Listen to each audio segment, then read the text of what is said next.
I know that taking time out of your weeks and everything that you're doing to be here is somewhat difficult, especially for those of you that are taking time off from work. Once again, just really, really just awesome. Also, special shout out to the people on YouTube. I know we'll have YouTube questions. I actually don't have my YouTube questions up. I will try to get that up at the next break. I will get the YouTube questions so I can get those, but we strongly encourage you to join our Discord server. Now, as far as the lab goes, people are downloading it. That's great. We're setting up backups within backups within backups because we're going to be trying something new. As I sent an email to somebody today, they're like, "Are you sure that this is going to work?" I said, "Here, hold my beer." And I'm not sure that it's going to work, but I'm fairly confident. We've got a really great group of people that are working on it at Meta CTF and Roman and his team. So we're pretty excited with all the bringing out the new labs to everyone. Now, this particular class is the Gentle Introduction to Computer Security, where we're going to be looking at computer security through the lens of the MITRE ATT&CK technique matrix, but we're going to be doing it in a slightly different way. A lot of people, whenever they try to learn the MITRE ATT&CK technique matrix, they think it's all about learning all of the different techniques and trying to deal with each one of those individual techniques as individual techniques. And we're going to be talking about how you can take entire classes of techniques off the table for adversaries that are trying to break into your computer systems. Also, this is brought to you from the MSP community, the Cyber Call with Andrew Morgan. How many people are here from the MSP community? If you are, please type in MSP in Discord so we can see all of you that are joining us from Andrew Morgan in the MSP space. Also, a huge shout out to Simply Cyber and Jerry and that crew. Just really, really super group of people, from Simply Cyber and from the MSP space. Just, okay, so just so you know, a little bit of background on how this all happened. This actually originally started with a really, really jackass chicken, a rooster to be specific, in La Jolla, Costa Rica. I was down there. I was doing an interview while I was on vacation and there with Andrew Morgan and the MSP group. And there was a rooster every single time I talked, because I was giving the presentation sitting outside, would sit there and angrily be like, "Ah! Ah! Left him scarred for life." It was really horrible dealing with that chicken. But you should have seen the size of that chicken. The thing was huge. Also, the cloud VMs are provided by Arnie Bellini. Arnie is kind of one of those people who's behind the dudes, making the dudes do the things. Arnie is awesome and doesn't ask for much. In fact, we had to ask him for about a year before he would ever say, "Hey, go ahead and tell people who I am and what I'm doing for this community." But he's on LinkedIn. If somebody can provide the link to Arnie's Bellini Capital LinkedIn or just Arnie's directly, and just go in and say thank you to him, because running the labs and doing the lab stuff that we have here ain't cheap. It is something that does, in fact, cost us money. It does cost us services. And just the fact that you have somebody that's willing to just drop money with very little in return is phenomenal. And like I said, we had to push Arnie for about a year before he would be willing for us to say, "Hey, you should get some credit for this." And this is what he wants out of it. So go say thank you to Arnie. Also, SaaS Alerts has jumped in and has helped out as well. They are a sponsor and they got to get me a lab. I want to do a lab with SaaS Alerts for cloud security and things of that nature. But once again, these companies that provide financial support they're just the best. And we greatly appreciate everything that they do. We have another slide with some additional sponsors, I think, that made it. I didn't get these slides updated, but Barricade is another one. So if somebody could put in the Twitter link for Barricade Cybersecurity Solutions, that would be awesome. All right, so what is this class? What exactly are we doing in this course? Well, there's a number of computer security classes that you take that are intro level security classes. And to be honest, they're just dumb. Any class that's going to be giving you the actual security models from the CISSP, you're probably going to have to learn that to pass the test, get a certification. But at no point in your career are you going to be sitting around and talking about the intricacies of the Bell-LaPadula model? I mean, it's fun to sit around, get really drunk, and be like, well, the Bell-LaPadula model looks at data as though data in and of itself is not dangerous. And if the low security context can write into the high security context, it allows potentially malicious data in the form of cross-site scripting, cross-site request forgery to make it into the high security context and possibly pollute the high security context. So I believe the Bell-LaPadula is just a problematic one. You could also look at BIBA models. Remember, any of the models associated with the CISSP that have an I in them are focused on integrity. Don't party with people that talk that way. Just don't. I mean, my God, no one cares, right? It's not something that you're ever going to use in your day-to-day security life. What is another thing? If you're doing an intro security course, not college level, because college has to have a lot of filler, but if you take an intro to security course and they start talking about crypto models, right? If all of a sudden they're like, well, AES is a block mode cipher, and in AES you have a number of different modes in which it can actually run. AES in and of itself is not inherently secure, but the modes itself have problems. For example, you could be using electronic codebook model. Electronic codebook models, we're using the same key every single block. Again, stop, right? You don't get into real day-to-day computer security and start arguing about the different modes of AES. It's not something that you do. Right? So we're really going to be focusing as much as we possibly can on what are the bootstrap things, right? Just stop, right? We're going to be focusing on the things that matter, the things that fundamentally will make a difference in your day-to-day security. And to be honest, this is also typed back over to the critical controls, which I'm going to be talking about here in just a little bit as well. So this is a bootstrap class. We're going to cover what networks need to be defended if you're just dropped into a network. And they're like, start here. And this gets into one of the things whenever we started the Center for Internet Security, well, before it was Center for Internet Security, it was the NSA with Tony Sager, and then it moved over to the SANS Institute, and then it was the SANS Top 20 Critical Controls, and that's where I got involved with it.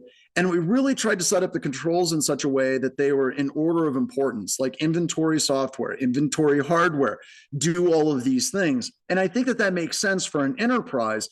But if you're looking at small organizations or even enterprises where literally everything is on fire, you're probably not going to be starting with just doing inventory. You're like, everything is on fire. I have to start someplace because the roof is on fire. I will be sharing the links and the resources tab here at the next break. So the slides will be coming up. However, if somebody on our team wants to grab the slides from the last round, it's the same slides. I haven't changed them. So they'll get that set up.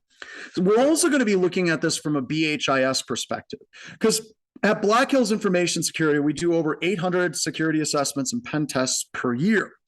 And how the critical control, the atomic control started is my brother and I sat down and we started looking at all the different exploits that we did at BHIS, and we tied that back to specifically what would have stopped us in doing that specific attack. And we came down to 11 things, well, 10, and then backup would be the 11th thing. But we came up with 10 simple things that if you can implement these things, it can create a stopgap so that you can circle back around and start implementing the critical controls in a more effective manner in your organization as well. So these are the things that we love and we hate to see at Black Hills Information Security. Why is this so sweet and sour, if you will?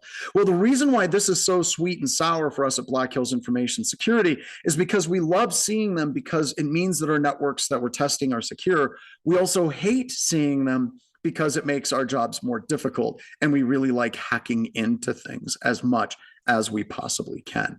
So really, oh, Brian's got the slides. Awesome. Thank you so much, Brian. Can you also throw those in the resources as well? So big round of applause for Brian. Brian is one of our best nerd herders, has worked with us for a good long time, and he's in tomorrow. He's in Tomorrowland at this particular point. So he's in Tuesday. He's gladly hanging out in Tuesday for a hamburger today. That's why he's so good. He's in the future. Right. So basically what we're going to be focusing on this class is what works. right? I'm not going to get into security models. I'm not going to get into crypto mode ciphers.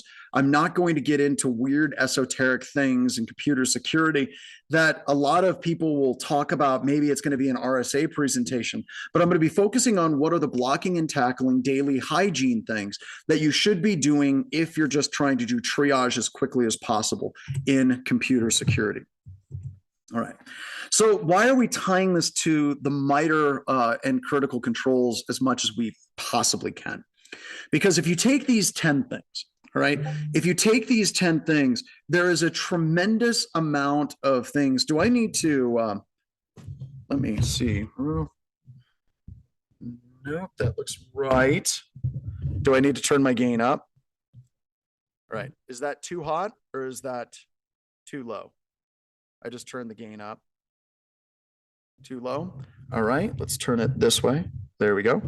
Now, how's that? Is that better? I was great before. Too high. Okay, Ryan's telling me too high. Bringing it back. Bringing it back. Bringing it back. We're bringing it back. There we go. How's that? All right, awesome. Very good. Thank you so much. By the way, Ryan is the person that makes us look good and sound good. I'm actually 98 years old, but look what he does to me. It's amazing how he can turn back time. Oh my God, turn back time references. Yeah, we're going to be doing share references in class today. How does that sound? All right, everybody. So these are the things that we're going to be going through. We're going to be talking about application allow listing. Right? We're going to be talking about password controls. We're going to talk about egress traffic analysis, user entity behavioral analytics, advanced endpoint protection, logging, host-based firewalls, internet allow listing, vulnerability management, Active Directory hardening, and backup and recovery. These are the core things that whenever we successfully exploit an organization, these are the things that would successfully stop the attackers from breaking in. Now, are these completely comprehensive across the board for everything? No, they're not. There are definitely ways to get through these different techniques. And that's why you need to go back after you've established some level of triage and really go back to the controls, like looking at implementation group 1, looking at implementation groups 2 and 3 after that. But these are like, hey, you're all killer, no filler. We're just going to say these are the things you need to do to defend your network as quickly as you possibly can as well. So we do have some people that are relatively new. Let's spend a couple of moments and let's talk about what the critical controls are. I'm going to have some spreadsheets I'm going to share with you all here in just a couple of moments. But the critical controls are incredibly powerful to really focus your efforts and your energy on what you need to do to secure your environment. There are 18 controls, and they're broken up into implementation groups, right? So if you look at control number 1, inventory and control of enterprise assets, you can see that this safeguard that we have, establish and maintain detailed enterprise asset inventory, is covered under implementation group 1, 2, and 3. They also have the mappings of a number of different frameworks that are out there, from CISA, CMMC, criminal justice security policies, CSA, Cloud Security Matrix 4, lots and lots of controls. And you can download a spreadsheet of these as well. You can open those up and you can get this as well. And that link, numbers, is opening up. There we go. Go ahead and continue. I just want to view my spreadsheet. That's all I wanted you to do. There we go. So they have a whole spreadsheet of all the stuff that you can work with in your organization as well. So pretty cool. So we have these worksheets available to you, and I have some other worksheets that we're going to work with a little bit from audit scripts as well. But through this class, we're going to be talking about the critical controls. Like, these are the things after you've established this kind of atomic controls, getting started, locking things down in your environment. These are then you would go through and you would start doing inventory of your assets, both software and hardware, working on data protection in your environment, secure configuration of enterprise assets and software, account management, and so on as well. So really, really great resource. And this also is cross-referenced into the MITRE ATT&CK technique matrix. So if we go into the MITRE ATT&CK matrix here, This is the MITRE ATT&CK technique matrix. So on one side, you have defenses. Okay, we have the CIS controls of what people should do to defend their networks. And in the MITRE ATT&CK technique matrix, we have the different types of attacks that hackers can do to try to break into your environment, right? So with this can get very, very, very confusing very quickly. So as I mentioned earlier, a lot of organizations, they focus on trying to deal with one specific technique in MITRE ATT&CK technique matrix. So it's like exploitation of client execution. We have a number of T1203 and browser exploitation. These are the different groups that use this technique, and it can become overwhelming very, very, very quickly. So what we're going to focus on, instead of going through absolutely every single attack matrix technique that's there, we're going to be giving you a number of different tools that'll automate that process for you, like Atomic Red Team. We'll be going through a number of different tools and techniques that'll shut down entire categories. For example, if we're looking at privilege escalation, simply enabling host-based firewalls shuts down a huge number of the different techniques for post-exploitation and lateral movement.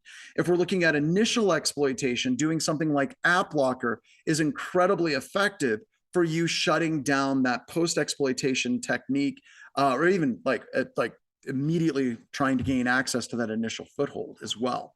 So we're going to be focusing on these things quite a bit in this course, and trying to tie it into taking out entire categories of attacks that are out there as well.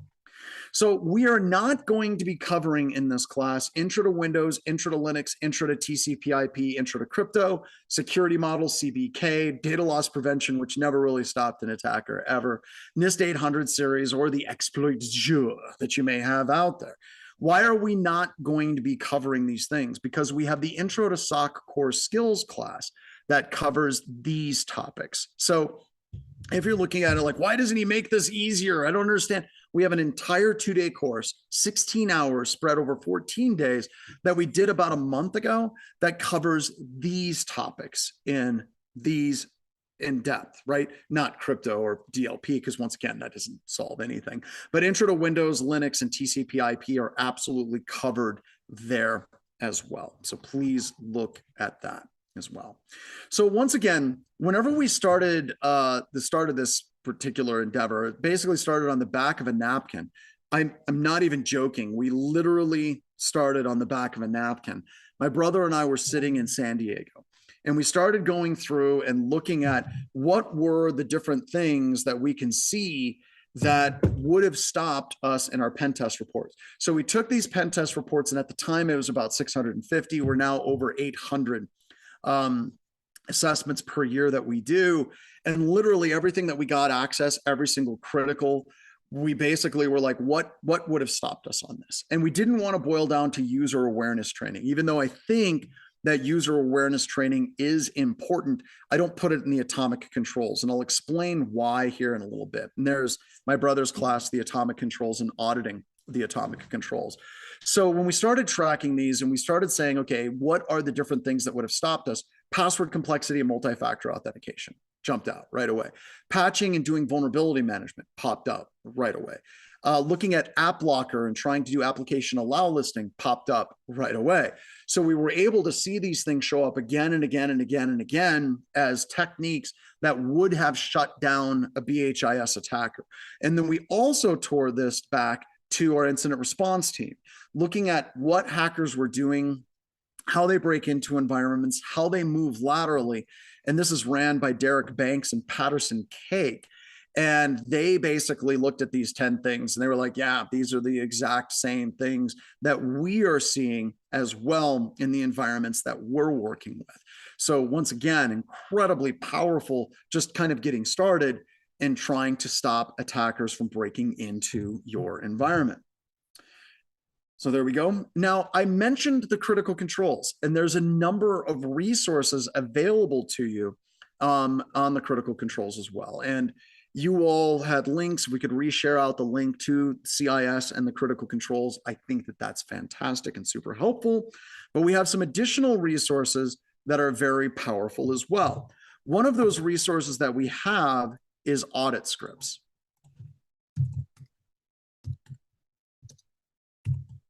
All right.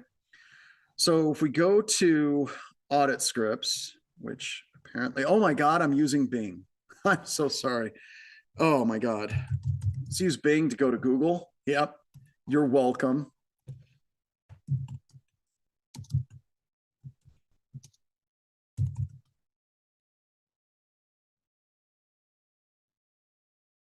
Uh-oh. Did audit scripts go away? No way. Seriously, did audit scripts go away? It looks like it's gone. Rude using Bing. I'm sorry. Huh. No, they are there. Am I missing them?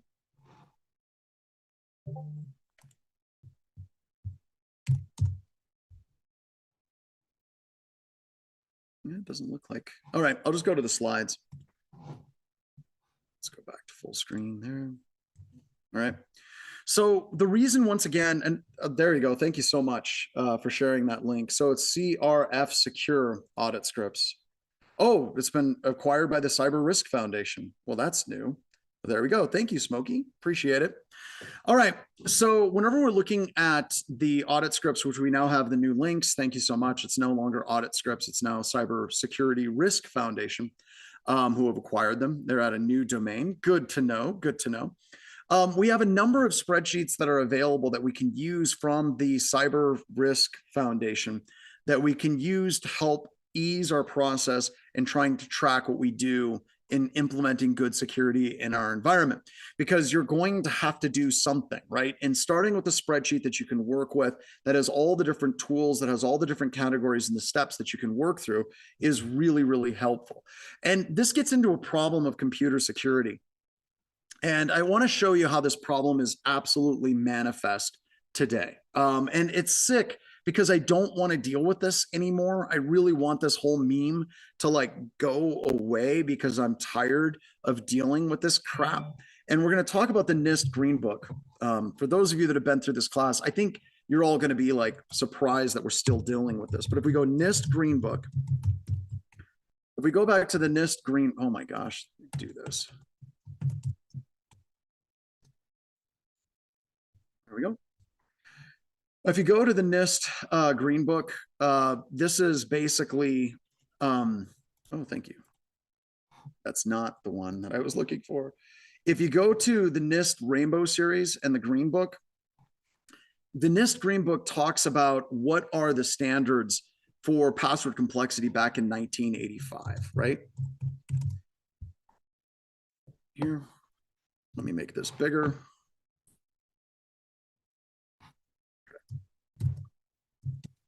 If I go back into this document from 1985, it's talking about what we need to set our password complexity to, right? So when you're looking at it, here we go to the second one. It gives us this mathematical formula, right? And it says L is set for 6 months and 12 months. P is set for 1 in 1 million, which is an acceptable probability of guessing a password. R is set at 8.5 guesses per minute. That's the guess rate possible with a 300 baud service. Q war games memes, right? If we go to Joshua, not Joshua, if we go to the war games meme, Joshua was the password. If we deal with the war games meme, they had the phone and they put it on the modem and they broke into the Whopper. Yeah, that's what we're talking about. 1985, right? Shall we play a game? So if you look at this formula, they basically came up with what your password complexity should be, maximum lifetime. So they say the maximum lifetime in months is 6 months if you have a 9-character password, is 12 months if you have a 9-character password and you're using the 36-character alphabet and they're rounding up with these. But the point is that they wanted you to change your password every 6 months because that's roughly how long it would take the Russians to brute force every possible password in 1985. So if you were dealing with that same logic today, does anyone know how often you would have to change your password? So if we knew that the Russians could crack a password over a 300 baud modem in 6 months, yeah, you would have to change it once every half a second. Once every half a second. Okay. That was 1985, y'all. Now we're going to take a tour to some other standards. So just recently, we're going to stick with Google. We're not doing the Bing thing. Just recently, PCI changed their password complexity requirements.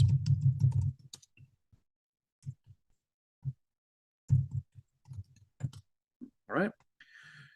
So now PCI DSS, just this last year, said that passwords must be at least 12 characters long, but they still say, or 8 if the system doesn't support 12 characters.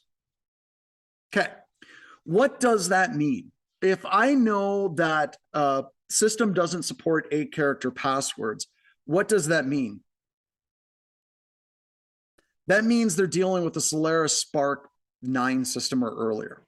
That means that they're dealing with some legacy AS400 systems. Once again, bring back the pictures of the Whopper, right? So literally PCI is like, yeah, we recommend 12, your passwords must be 12 characters long. Unless you can't change it to longer, then go ahead and do 8, right? That even with two-factor authentication only works if you've implemented two-factor authentication absolutely everywhere, okay?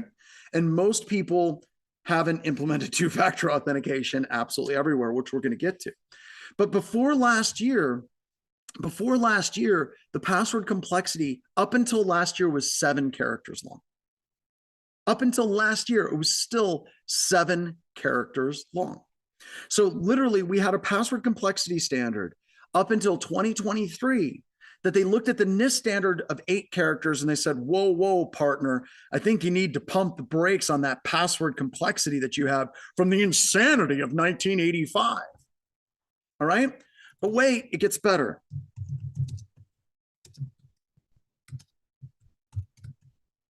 NIST updated their password complexity standards, right? One of the things is they recommend having MFA, right?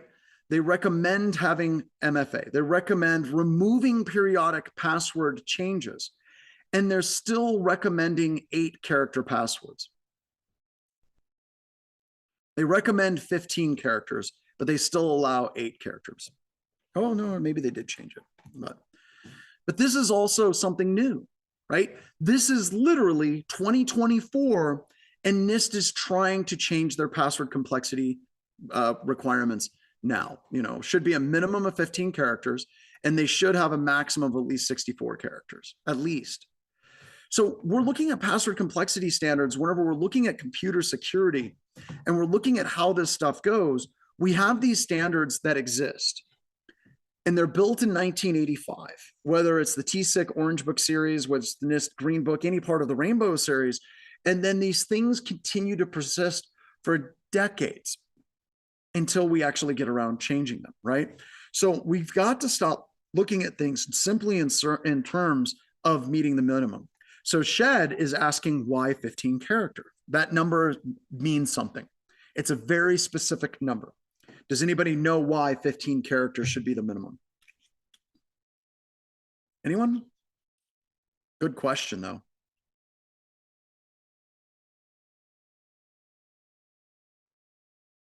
Anyone?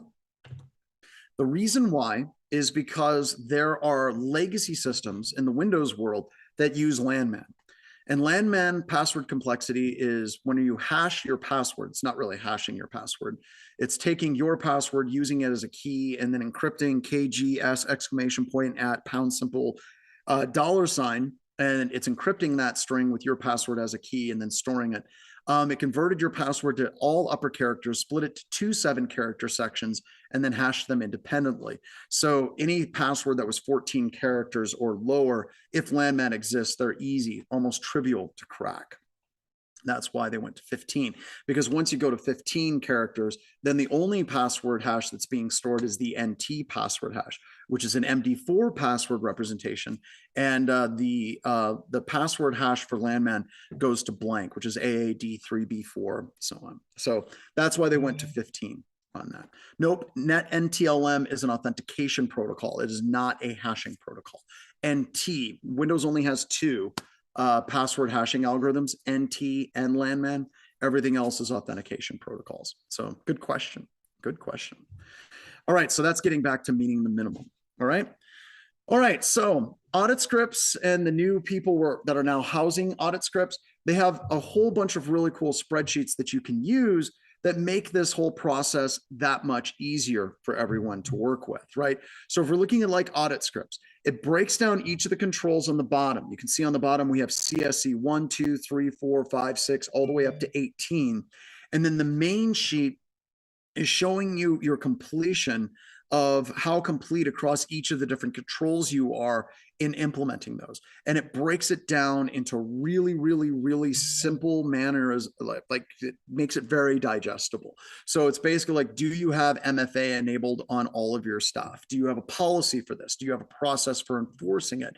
And then you get points for that, or percentage completion for that particular control. Are you using DHCP logging on your switches, or content addressable memory tables logging on your switches, and so on? It breaks it down in such a way that, like I said, it becomes easier for people to work through this spreadsheet to be able to identify and understand where they are. Also, it gives you an overall score for IG1, IG2, and then it also shows your level of coverage from the MITRE ATT&CK technique matrix in the upper left-hand corner for initial execution, persistence, privilege escalation, defensive evasion, credential access. They went through and they cross-referenced all of those. So here's an example of control number 3, continuous vulnerability management. This is the old version 8, but it's screenshot. It still looks the same, but it's been updated for 8.1 a little bit with those as well. You can see that you have each of the different controls, and you can have what is the detail, what framework does it boil down to for NIST's CSF, what are the implementation groups associated with it, and then the baseline associated with it as well. So next, this is the master mapping spreadsheet. So this is now available if you go to the CIS controls. They now have the master mapping right here.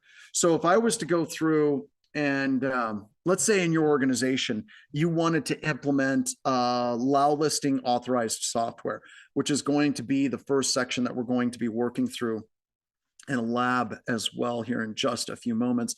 So allowlisting authorized software, I can look at that and I can break down what are all the other frameworks that bring up allowlisting, right? So we have the Australian Signals Directorate, Azure Security Benchmark, CISA Cross-Sector Cybersecurity Performance, CISA, CMMC, Criminal Justice Recommendations.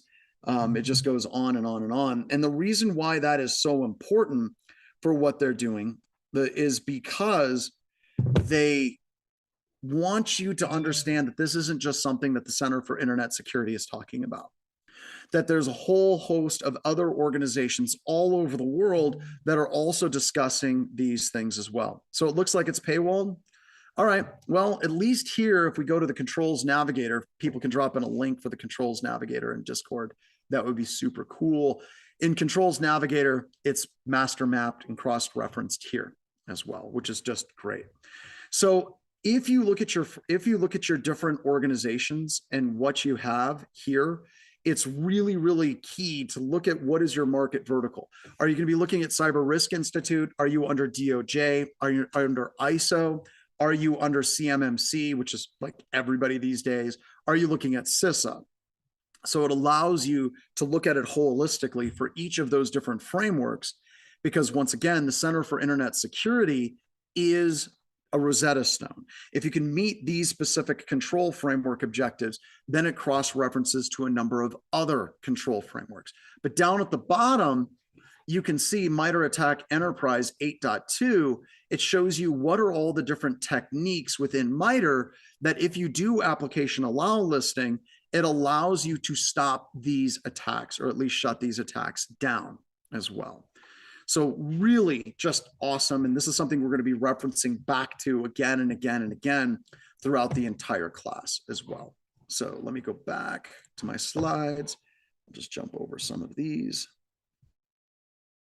And we'll move into application allow listing. So just give me a moment here.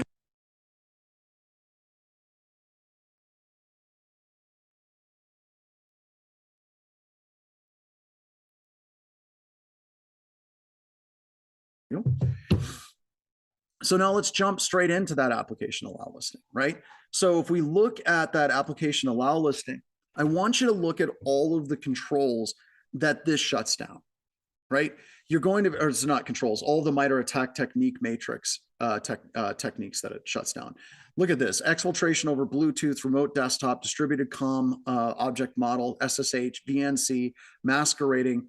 Holy moly, this is like one of the first things you should be doing in your environment. But I got a question for you before we get too crazy with the application allow listing. Why do you think organizations are afraid to actually do application allow listing? Why do you think that there's some fears of that? Breaking parade? Absolutely. Have to maintain it. All right, so let's back up for a moment. Whenever I say application allow listing, what do you think of? Like whenever you're thinking in your head, if I say application allow listing, what do you think in your mind that is application allow listing? Whitelisting, same thing, they're synonymous. It's a pain in the butt. Why is it a pain in the butt? Why would we look at it and be like, well, that's hard? Can be bypassed, absolutely, that is true. Can't block PowerShell. You can, but you can't. I'll give you a quick tidbit on that here in a moment. Let me get some lights going here. I don't know why my lights got all weird. I think it's because it's getting brighter behind me. So, all right. So whenever people look at it in terms of application allow listing, they have this belief that we're going to go through and we're going to do application allow listing in such a way that every single application is going to have to be vetted by every security team member in a star chamber where they get together and they're like, today, are we going to allow people to run Twitter's desktop client? You know, we're going to have a conversation on that, right? And you also have a cold brew set. You have different needs. Oh my God, well, developers need this. Systems administrators need that. Executives need this. And we immediately jump to an erroneous conclusion that the only way we can do application allow listing is by doing it application by application, where in fact, there are easier ways that we can do application allow listing that don't require us to do absolutely insane things, and it's not that difficult to maintain. Right? So let's go back to the slides because this is powerful, right? This is one of those really, really powerful things. The other thing about the application allow listing that we're discussing here is I want you also to understand that many of the advanced EDR products that you're using, many of those EDR products, the most powerful thing that EDR product brings to the table is not some next generation AI, but solid application allow listing in your environment. So let's go through this in a little bit more detail to show you how you can do this correctly. All right. So first and foremost, the simple idea of denylisting was never really a good idea to begin with. It wasn't. If we go back to Marcus Ranum had this great article called The 6 Dumbest Ideas in Computer Security.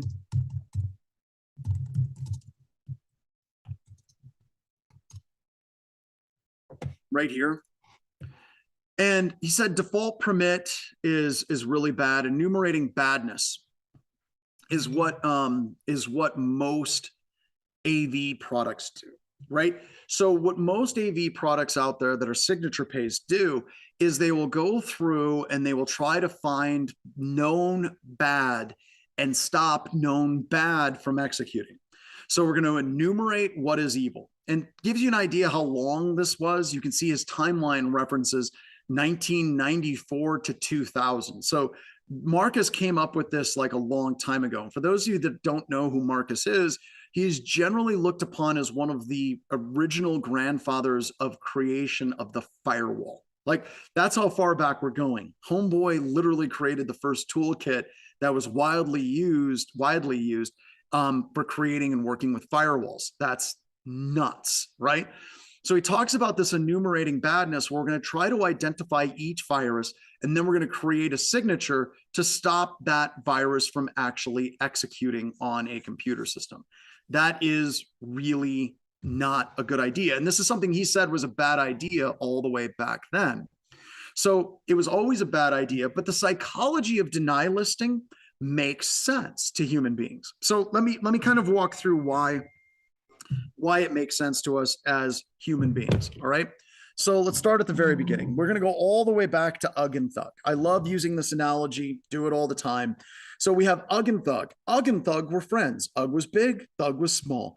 Ugg and Thug were walking down a trail one day, and Ugg looked at Thug and said, "Hey, dude, eat that mushroom." And Thug's like, "Nah, I don't want to eat that mushroom." And Ugg's like, you got to eat the mushroom, dude. Thug's like, "I'm not going to eat that mushroom." Ugg goes, "I double dog dare you." And Thug basically is like, "Okay, we now have a double dog dare. A double dog dare has been laid down." And he ate the mushroom. And he died a horrible death. Like, he had like foam at the mouth. He was bleeding out of his eyes. He was screaming. It was like really rampant, horrible diarrhea. It was bad. There was bloating. It wasn't good. It looked really, really, really painful. So then Ugg goes back to the village, and the village learns the song of Thug the Idiot. By the way, I'm trying to translate the song from Caveman, but it went something like, "Thug the idiot ate the mushroom. The mushroom is yellow with these blue spots. And if you eat this stupid mushroom, you're going to die while foaming at the mouth and pooping yourself." Once again, it doesn't roll off the tongue in English, but it really slaps in Caveman. But the point is, whenever human beings are looking at risk, we look at risk as inherently things to avoid, right? Don't go hugging polar bears. Don't go swimming with sharks. Don't step on Superman's cape, right? These are things that we avoid as human beings, right? Don't ever watch anything from Logan Paul, right? Just ever, right? We avoid these things because it works. Because when human beings are looking at overall risk, if we avoid dangerous things, we tend to survive. And that's because risk was static. Generally, sharks were dangerous. Generally, polar bears and bears in and of themselves were dangerous. We could identify that risk, avoid that risk, and continue living. However, what happens with computer security is that caveman view of risk does not work. Because when we have the mushroom today, it can be a filet mignon tomorrow. And then the day after, it can be just a sizzling, delicious salmon sandwich, right? Your risk matrix cannot be static because it's constantly evolving, right? So when humans are like trying to sell you products, so like, we're going to enumerate all this bad stuff, there's a caveman deep, deep, deep inside of you that's like, "Oh, yeah, let's just stop. Let's just not let bad programs run on my computer." That's why it fails.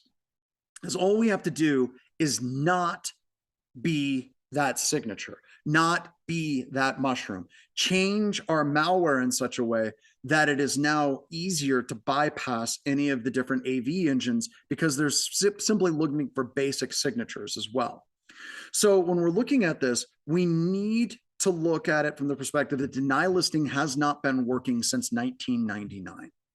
So when we're looking at BHIS and when we're looking at bypassing a lot of these AV engines, seriously, giving you an idea just how simple this was for a long time, we did this thing called sacred cash cow tipping, where we bypassed all of the major AV engines, and we could literally bypass all of the major AV engines in an afternoon. It wasn't difficult. In fact, one year with Symantec, we had straight malware that was created out of a framework called Metasploit. We used it for 3 years, and we used the exact same malware, and never once did it actually detect it. That's how bad it was.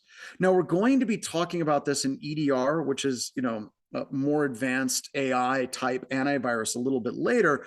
But seriously, almost any technique that you would use to bypass the signatures would work. So going back to Marcus Ranum's idea, like if we're just looking for things that we believe that we can trust, it's very easy to do so. So I'm going to give you some examples of some tools and how an attacker can successfully bypass EDRs, okay? So very, very, very simple example. This is one called ghostwriting. Now, ghostwriting sounds really super complicated, but it's actually super duper easy and it looks really, really cool at parties. So if you're ever sitting around with a bunch of people, they're like, hey, how do you guys feel about jumping into some assembly? And everybody's like, oh my God, John, do you know how to modify assembly to bypass antivirus engines? I'd be like, yes, I do. And everybody's like, oh, show us. That sounds fantastic.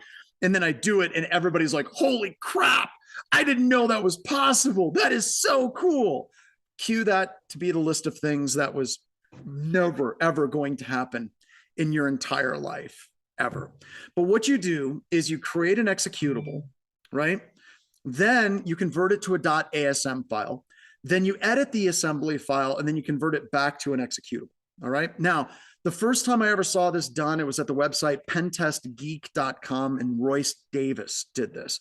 And he used a lot of the built-in tools in Metasploit. So Metasploit has tools that can disassemble an executable and turn it into raw assembly. So if you're confused what like straight up assembly actually is, I want you to think of like a program is just a series of ones and zeros, right? Like most programs will begin with like 8 ones and then it'll move on and like whatever. And then when you're looking at the different procedures, those different procedures are referenced by blocks of assembly code. So it's very, very, very low level computer language that very few people can actually read intuitively. There are people that are doing reverse engineering, some developers at Intel, wicked smart people, but by and large, there's not a lot of people that know how to read or deal with assembly. Hold on, I've got to kill a fly. No, he moved. I'm going to kill that fly. All right. So we can use this tool that allows us to do disassembling of malware. All right. So here we're using a tool to create our executable, to create our malware.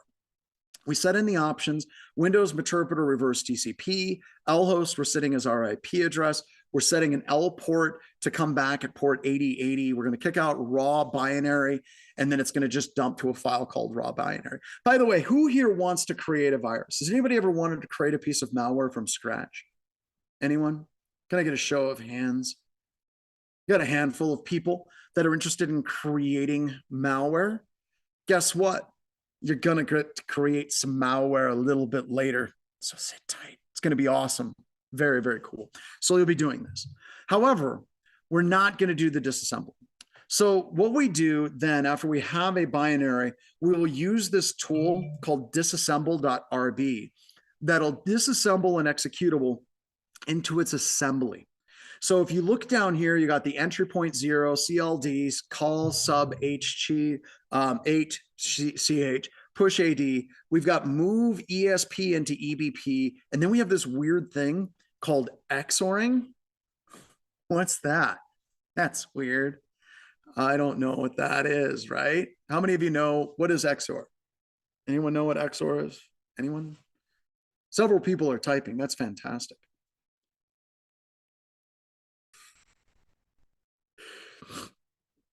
XOR is a logic gate. I'm sure that that becomes completely intuitive for everybody. All right, so I'm going to teach everyone XOR, and we're going to do it super fast. So I'm going to open up text edit. I'm going to create a new document. Here we go. We're going to enhance. We're going to make our font bigger. Are you guys ready? Let's do some XORing. So I'm going to put in these strings of bits. All right. Now, if the top and the bottom bits match, you get a what? If the top and the bottom bits match, you get a, Ched's got it, a 0, right? If they don't match, you get a 1. All right. So with this, we get a 1 0 0 0 0 0 1 0 0. Now I got a question for you all. Is the top and the bottom equal to each other? Is the top and bottom equal to each other? Yes or no? Nope. If they were equal to each other, what would they be?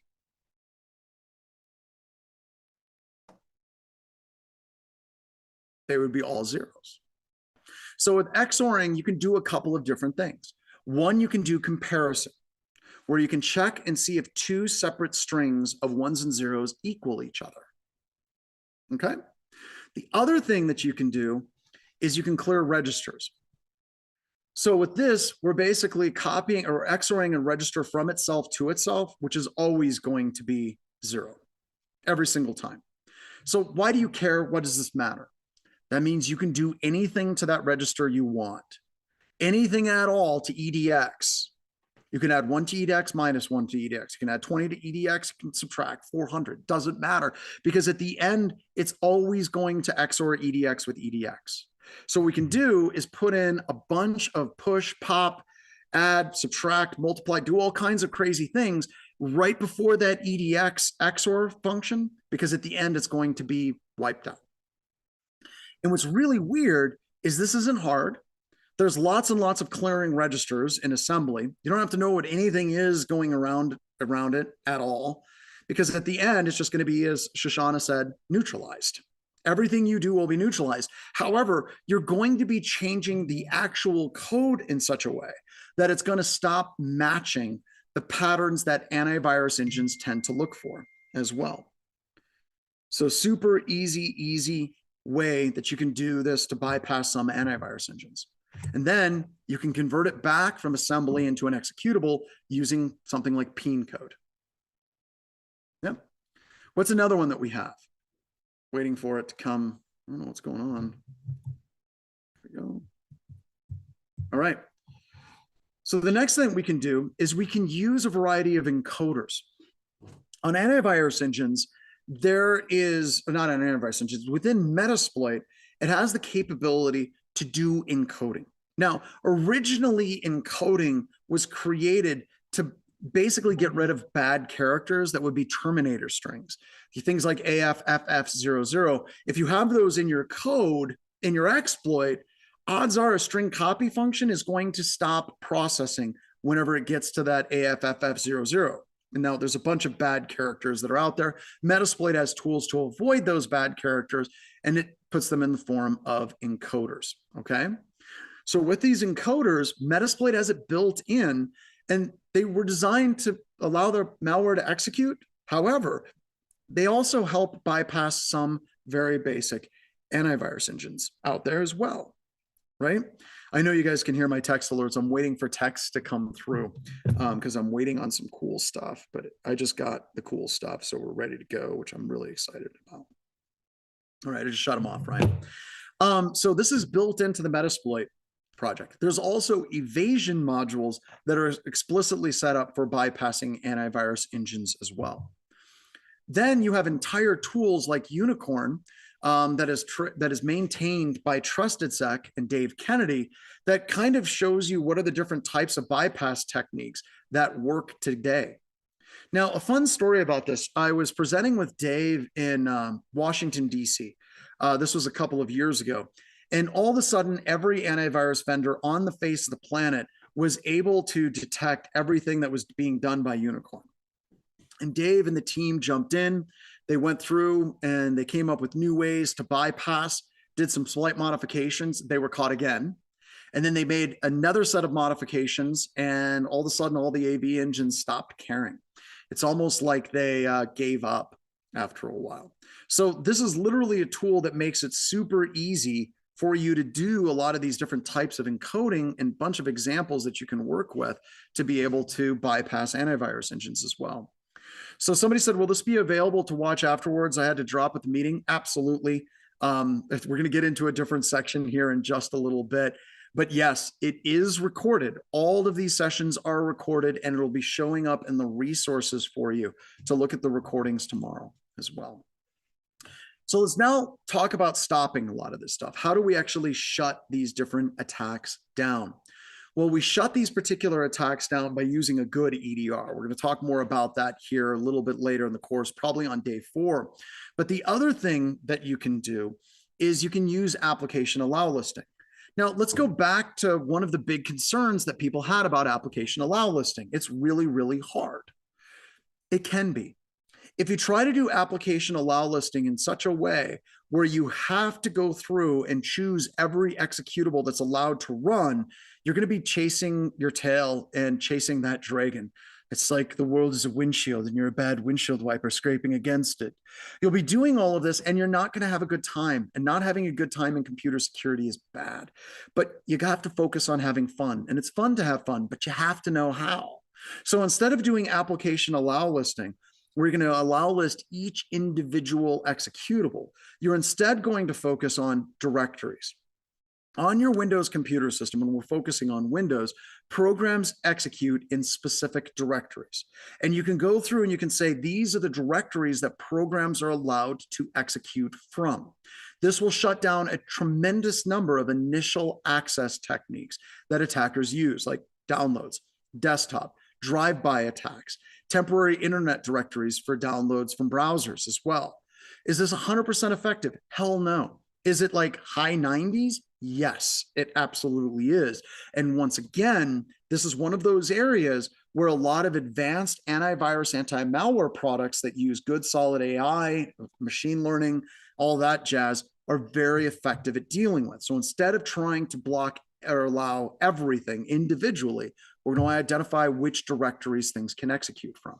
So on the screen right now, you can do application allow listing where you allow each individual executable on your system to run. And to be fair, you can use application control policies and AppLockers to automatically generate this list for you. But if anything changes, patches, updates, it tends to go down in flames very, very, very quickly. So this is what we call like the holy grail of allow listing. But as I mentioned, it is somewhat difficult to do. It's a very easy concept and it's very difficult to keep up and running it. The other way that you can do this is you can do it based on search or digital signatures of the publishers of these executables. So whenever somebody writes code, like let's say Google, Microsoft, or Oracle, they sign it with a digital certificate. It's kind of their digital fingerprint saying that this is in fact created by Oracle. This is in fact created by Microsoft. This is in fact created by Google. And you can set this up by the vendor's name and the certification level of that executable. When we do this lab in a little bit, I'll be walking through and showing you how to do this. Also, there are some permissions inheritance things where if you have an executable and it's trusted and it runs other executables or dynamic link libraries that allow executables to run, it'll also allow those to run because the initial one was executable, was trusted as well. Nadia, yes, absolutely. There will be a recording of this available in the resources section as well. So if we're looking at AppLocker, which is the lab that's coming up here in just a little bit, it is built into Windows and it can alert on path, hash, cert, and or vendor. So you can do each of these individually or you can use them in a combination with each other. The lab that we're going to be doing is going to be focused on path. What directory do these different executables run from as well? AppLocker is easy. Just go into your local security policy. You go down to application control policies, select AppLocker, and it sets it up rules for executable rules, Windows installer rules, script rules, and package app rules as well. Then you start with the defaults. You right click and you say create default rules. Don't choose automatically generate rules. If you choose automatically generate rules, it'll automatically generate the rules for every executable in your environment. And when you do default rules, it does it based on directory. And these are the directories. It does everyone in anything in the program files or the Windows directory. And then also the built-in administrator can do whatever they want. No, he got away for now, but I will get that shoot fly. All right. Oh, and he's right there now. And then you have to turn on the application control, application identity service, and then you have to start it, and then you push it out with group policy. Now let's talk a little bit about some of the labs and some of the things that I'm super excited about. We're going to give this a shot. Let's take a deep breath and let's try to do this. Here we go. First thing is this. These are the instructions for getting set up in the cloud labs. I'm going to put it over in Discord here real quick. Oops, wait a minute. I got to pull it. I'm going to get this to everybody here in just a moment. So just give me a moment. I'm going to jump over to this. I got two separate computer systems.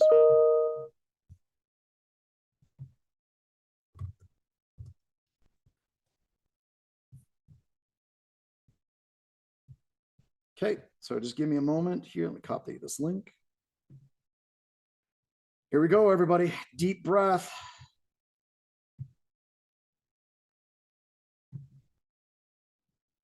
First one is the instructions for getting set up.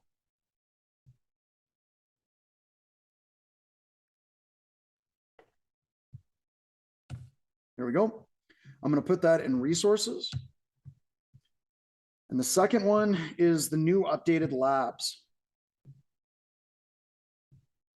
The actual instructions. There we go. Putting that in resources. All right, there we go.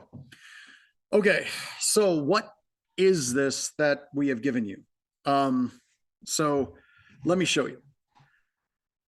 All right, so if we go into MetaCTF, because those instructions will walk you through how to get this in and get a discount code for it, you'll gain access to Cloud Labs right here.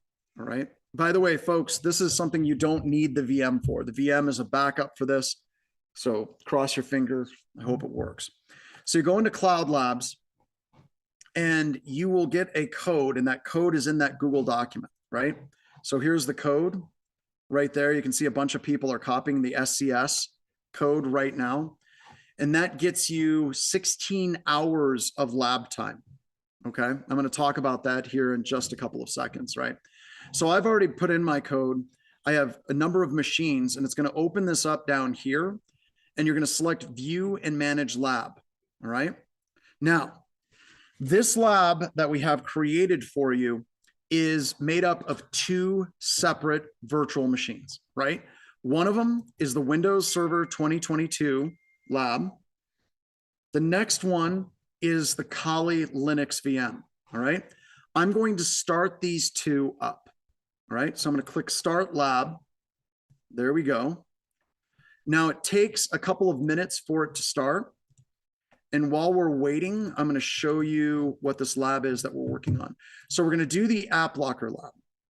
So the first thing we're going to do on the Windows VM is we are going to disable antivirus. Just for the record, the goal of this lab is not how do we bypass antivirus. The goal of this lab is to show you how, even if we don't have antivirus, how can we shut down that initial code execution in an environment, all right? Someone deleted the code.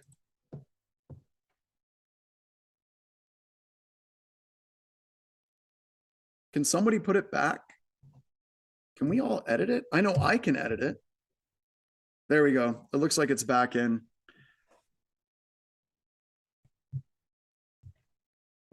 Okay, I'm going to copy that. So there's the code.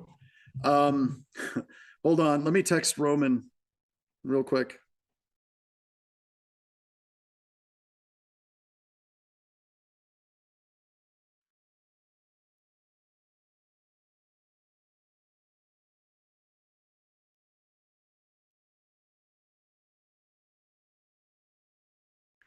There we go. All right. So it's a good thing I copied that off. So just hang on to your butts. Like I said, we're going to have some stuff in here as well. Woo. Yeah. Yep. At any rate. So we'll go through that.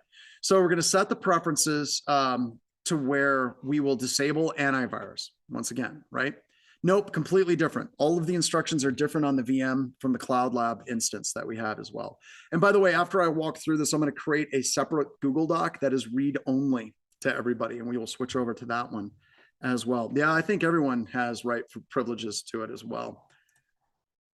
Just kind of a fun little disaster. Thankfully, I didn't create this one, so that's fun. All right, so once you get in, you're going to get your IP address. And then you're going to open up your Kali instance, right? You're going to open up Kali. Once you're in Kali, you're going to become root and you're going to mount the IP address of your Windows system. And then you're going to migrate and you're going to create malware. Now you can see your Linux IP address is here in lhost. You're going to run this and it's going to automatically copy the malware over to your Windows computer system. All right, it's going to automatically copy it over to your Windows computer system. Then you're going to start up your reverse TCP connection. You're going to put in your Linux IP address. Your IP address will be different. And then we are going to start up the multi-handler. Then we're going to move to the Windows system and we're going to execute trustme.exe and we're going to get a session. It shows that as an administrator, we can execute malware. I know that that's a given. Stick with me. So now we're going to change our local security policy on our Windows computer system to stop this from happening. Okay. So you're going to go into AppLocker. You're going to set the executable rules, Windows installer rules, script rules, and package rules to default. They might already be in there already for you. And then that's fine if they are. It'll look like this when it's running. Okay. When you say hanging, you mean the Zoom session? Okay, Meta CTF. Good. It's okay. We're trying to get through it. We've got some other things that we can do as well. Now it does hang. By the way, whenever you start the VMs, it does hang for a little bit. All right, next, we're going to get them configured with the rule enforcement. Then we're going to start the services. We're going to start application identity. We're going to start that service. And then from the command prompt, we're going to run GP update force to push down the group policy on this system as well. Now, we're going to CD into intro labs, and then you can try to run anything like netcat. You can try to run your malware. As long as you're trying to run with the user whitelist, it's going to give you this error and say it's blocked by group policy. So this lab is going to take us a little while. We're going to get through. We're standing up like hundreds of VMs very, very quickly. So please be patient and we'll get through it. And we're going to, it's when you first log in, it's there. So it's Cloud Labs is right at the top. All right. So whenever you get in to the Cloud Labs after you started the virtual machines, you go to connect via browser in RDP. We're going to allow it to copy stuff from the clipboard, and it's going to look like this for you. Starting up our Windows server. There we go. We're in. So this is the Cloud Lab environment. I recommend having the lab instructions in one tab and then having the actual VM in the other tab like this. There we go.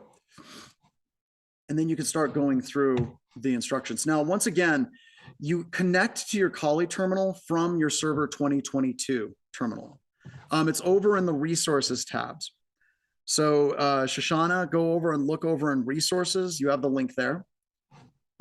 And if we want to open up Kali, we double click it. It's going to generate an error. Go ahead and accept because the key fingerprint has changed. And now you have your Kali instance, you have your PowerShell instance, and you have your Windows command line instance, and all the labs ready to go. Yeah, so you have to redeem the code and then you have to start the VMs down below. So if I were to go back to labs list like this, you put in your class code and then hit submit. And this is the part where it's frozen then. Is this where it's freezing right now when you submit the class code?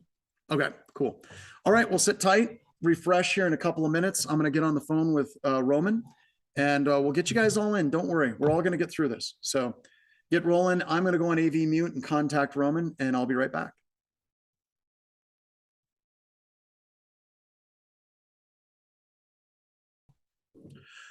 All right, we are back, everybody. So thank you for your patience. We are going through and we're going to do this. All right, so I got set up. I started all of my virtual machines. That's important. You need to make sure it says Kali Linux VM is started and the Windows VM is also started. You need to make sure that both of those are there and running.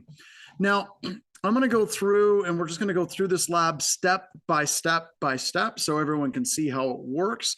So the first thing that we've got to do is open up a PowerShell terminal. We'll just do that by clicking PowerShell down here.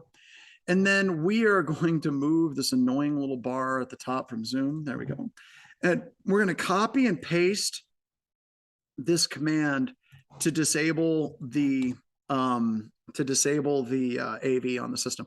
And how I'm doing the so how I'm going to do the copy and paste is I'm just copying it, and then once I get inside the VM, I just right click and it pastes it straight in. So it's going to come back and it's going to disable it. Now you might get an angry red letter lettering that says, it's already disabled, that just means it's already disabled. I disable it at the beginning of every single lab that we do.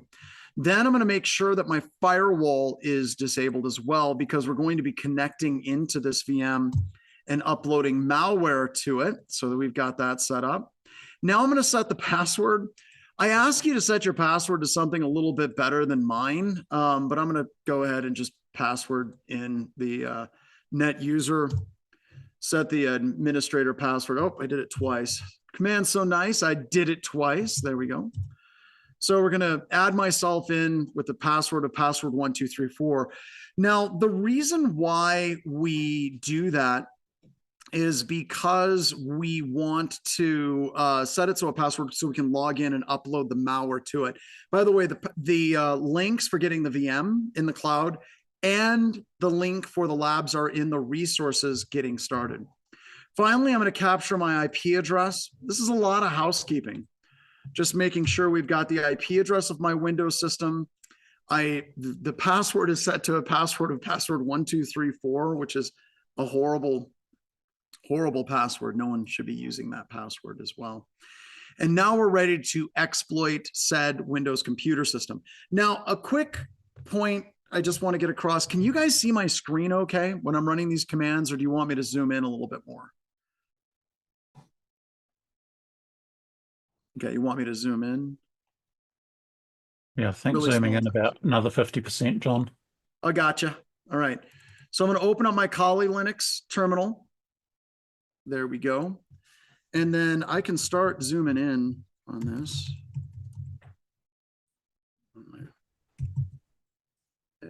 I'll come back to that. There we go. How's that?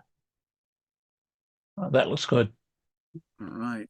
So now we're going to get some malware on this box. I'm going to make my cursor, or make my thing a little bit wider. So there we go. We're going to minimize. I'll just move that down here. Get that out of the way. Click. There we go. And now we're ready to actually become root and do some stuff. So I'm going to copy this out. Paste that in, sudo su space minus. There we go. I don't know why it's jumping all over the place, but that's okay. Then we're going to put in our Windows IP address here. We're going to log in and mount a share from our Linux system over to our Windows computer. However, we do need to go in. Oh, it's following my cursor. That's what it's doing. That is just awful. There we go. So I'm going to put in my IP address here, and then I'll zoom in on this one. I think I'm going to enable Zoom on this Mac first. So I'm going to grab my IP address, which is 10.10.121.211, like so. We're going to mount that share over, and now it's mounted. Now, whenever we have that share mounted, I can actually CD into mount Windows share, type ls, and I have full access to the C drive on that Windows computer system. So what we're doing at this point in the lab is we're going to create and upload that malware via that share. So next, we're going to run the command right here to create our malware. But once again, we're going to have to put in our Kali Linux IP address over here, because lhost stands for localhost. It's going to connect back. And I have my Kali Linux IP address up above. Actually, no, I don't. I'm just going to open up another terminal. We're going to get that Kali Linux IP address. Config that. My Linux IP address is 10.10.115.108. All right. And now it's going to create that malware. Now, this takes a little while. By the way, your error right there, Hortspinchsol 9000, your IP address for your Linux system is incorrect. It says handler failed to bind to 10.10.115.104. You need to get your Kali Linux IP address. Get that with ifconfig and do that, not your Linux or your Windows IP address. That should help you out quite a bit. All right, now we've got the malware has been created. And now we're going to start MSF console, and we are going to do some Metasploit stuff. MSF console. We're going to put it in quiet. That is not what I wanted. There we go. Takes a few moments for it to start. By the way, Angel, if you get that, just accept that. That's because there is the key fingerprint has changed. We have to do some weird stuff with PuTTY in the background. But your key fingerprint changed because it's a new calling instance. Just click accept and you should be fine.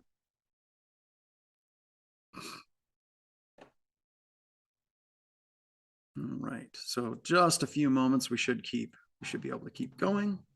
It takes a while for Metasploit to start. And the reason why it takes so long for Metasploit to start is because it is the world's largest Ruby environment. It is huge. So we're going to use exploit multi-handler. This is going to allow us to receive those reverse connections coming in. We're going to set our payload to be Windows Meterpreter reverse TCP, like so. Then we're going to set our lhost to be our Linux IP address. We're going to go set lhost, and I'm going to set it to 10.10.115.108, just following the instructions, going through. There we go. And then I think we're at the exploit part of the lab. So we'll do exploit. Now, nothing happens, and that's normal. Nothing should happen. We haven't actually exploited anything. It's just basically set up waiting for that reverse connection from our Windows computer system. So now we're going to go and execute the malware on our system. See the trustme.exe. We're going to execute trustme.exe. And now we have a reverse connection has been opened up, and we've got a full Meterpreter session enabled on this system. Excuse me, John, can you do the Zoom thing again, please? There you go. So there we go. So now we have the Meterpreter session. So I'm going to be zooming back and forth through this, and I'm going to change the way Zoom works before the next lab. But we've got Meterpreter is running, and I can run a series of commands against this system. I can do... let's do ls. I can look at all the files on this directory. I can do ps to look at all the processes. But basically, I have full access to this particular system. I have now compromised it as well. So Angel, once again, once you get that, click accept. You want to accept that. So now we want to make that not work. We don't want to execute malware any more than anybody else ever. Hacking's bad, okay? We don't want it. So what we're going to do is we are going to go in and we're going to change the security policies with the local security policy. So to do that, we just start typing down here local. And then it should pull up security policy. Double click that. It's going to start up our local security policy. There we go. Now we're going to go to software or application control policies. We're going to go into AppLocker, and you expand AppLocker, and you should see these rules: Windows installer, script rules, package app rules. If you right click and then you select create default rules, it creates the rules that only allow you to execute a program if it's in the program files, if it's in the Windows directory, or if it's being ran by the built-in administrator account. Now, why does this matter? Like, why do you care about it? And why does it make doing the whole application control a lot easier? The reason why this is so much better is because we're not going through and approving every single executable individually. It makes your system more resilient to patches, to updates, to things like that. So as long as something's executing from those directories, it's going to be okay to execute, all right? Now, there are plenty of bypasses for this, and I want to address that. This is really, really, really important. If the attacker can use living off the land techniques, it'll bypass this. If they can move files to these directories, it'll bypass this. If they use an actual exploit, not like spear phishing or things like that, It'll bypass this. Now, that doesn't mean that this is worthless. In fact, it's the exact opposite, because what we're attempting to do is not stop execution of all malware, but what we're attempting to do is we're attempting to stop the execution of those initial drive-by exploits. Most of those initial drive-by exploits will execute in the downloads directory, someone's desktop, their documents directory, or possibly in a temporary internet folder. And this will shut down all of those. And you're really looking at just this huge, monstrous list of exploits that are taken off the table for an attacker. All right, so we've got these established. We've configured these rules. And now what we need to do is we need to configure rule enforcement. To do that, we go up to AppLocker, configure rule enforcement, make sure that these are all configured and enforced rules. Click OK, which they are, which is good. Next, what we're going to do is we're going to start the application identity service on this. Now, to do that, we go to services. We click on the little Windows icon, do services. And then we look for the application identity management service. It takes a couple of seconds for it to pop up. Here we go. Application identity, double click it, and I'm going to start it.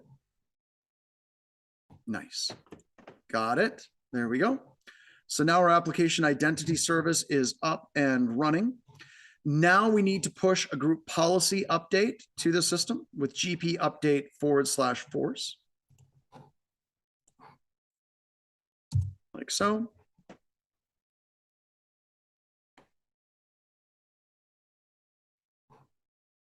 And then I'll show you what happens whenever you try to run something as a user that's not an administrator on this computer.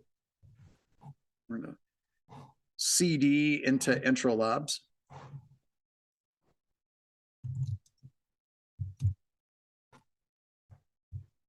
There we go. Now, if I try to run something like Netcat and I'm running as the whitelist account, it's going to bonk. It's going to give me the password is ADHD. Yep, it says this program is blocked by group policy, contact systems administrator. So whenever we're looking at what this does is if you're an admin, like I'm logged in as an admin as the main user, it's going to allow it to run no problems. But as soon as somebody is not an administrator, it's going to stop that execution cold. And this is what we are after. And this is why this is so important. We need to shut that down, and we need to shut it down in a way that's restrictive enough to stop those drive-by downloads.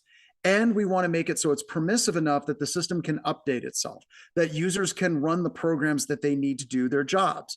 Because to be honest, most all of your programs should be executing from the program files directory or the Windows directory. Let me show you why. So if I open up File Explorer and we go to the local C drive on this system, you can see that we have program files x86. All of your programs should execute from those directories, well, most of them. If you have exceptions, that's fine. You just add that directory to that rule list. Then in the Windows directory, this is where your operating system resides, right? This is where your core operating system files reside, so you don't have to worry about breaking the operating system. So in this particular situation, you're now looking at something like, I don't know, you're now looking at like 98% of your programs are going to work every day, do exactly what you want them to do, no problems, no muss, no fuss. And if anybody ever tries to run anything as a non-admin account, we're going to get that error that you have an application control policy that is blocking the execution of that particular command run. Now, Cyber Insight said, never give local administrative privileges to your users. I agree with that 100%. You should never be running as administrator for day-to-day options. When I run the command, you're gonna have to give us screenshots. So if you're getting issues like that, I'm getting IP could not resolve IP address, I'm willing to bet dollars to donuts you have a typo. Give us a screenshot of it, and let's take a look at what that command and the output error is with that as well. we can fight with it. All right, so that was a good long lab. We're now getting stabilization on the lab environment, which I think is really, really, really good. So pretty awesome that we all got in and we were able to get through. I know some people are still fighting it. I had to actually log out of MetaCTF and log back in.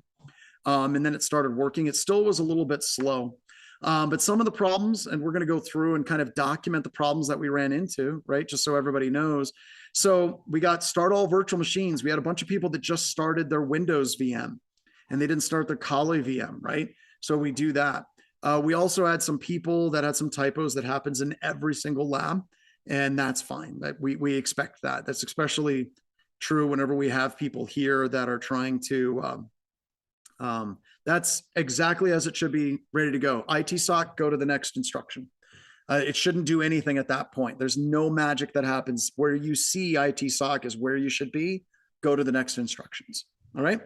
So we're back at the top of the hour. One of the things I'm going to do with this VM, because somebody ran into another problem with this, is at the end of this lab, we really need to delete the entire virtual machine environment and recreate it. Let me show you why. We changed the administrator's password. Now, Guacamole default logs in as the administrator. Now watch what happens whenever I close this tab right here and I try to come back into my virtual machine. If I click connect via browser, I should get an error. That's because we actually changed the default password. So if you get to this problem, what you have to do is you have to destroy the lab and then recreate it and rebuild the entire lab environment. So as soon as we've changed that default password, Guacamole has lost its account for logging in to that system. As Haircut Fish points out, Godzilla does that. So once we want to restart it, just click Start Lab and it comes back. Also, it's really a good idea to destroy your labs and restart at the beginning, just so we don't have any residual stuff from previous labs. Good, solid idea to do that. The other reason why it's a good idea to destroy your labs is you're burning credits. You have 16 hours of lab time that we have paid for you to do. So you want to make sure that you're using those credits wisely. So what I'm going to do now is we're going to take a quick break. We're at the top of the hour. We're going to do a 10-minute break. Then we're going to continue on with that's my CIS class. Then we're going to continue on with the slides and get into the next lab. All right, so let's go ahead and take a 10-minute break. We will resume and we will do some more. I think we're going into traffic analysis after this one.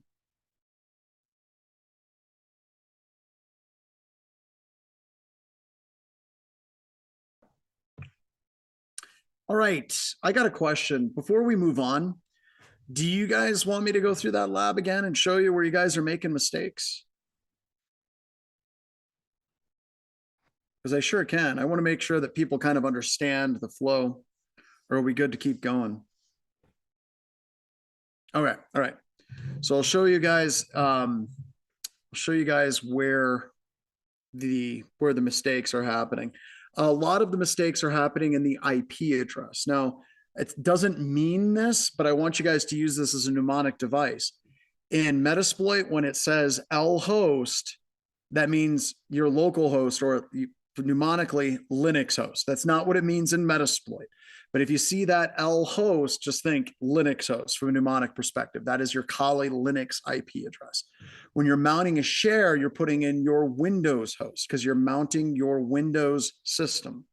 So I'm going to go through here in 80 some seconds where people are running into these errors, just to make sure that everyone gets it, because we're seeing people confuse those two IP addresses. And almost every screenshot I'm seeing of it not working is basically a screenshot of somebody who is putting in the wrong IP address in. And I'll show you what the errors look like.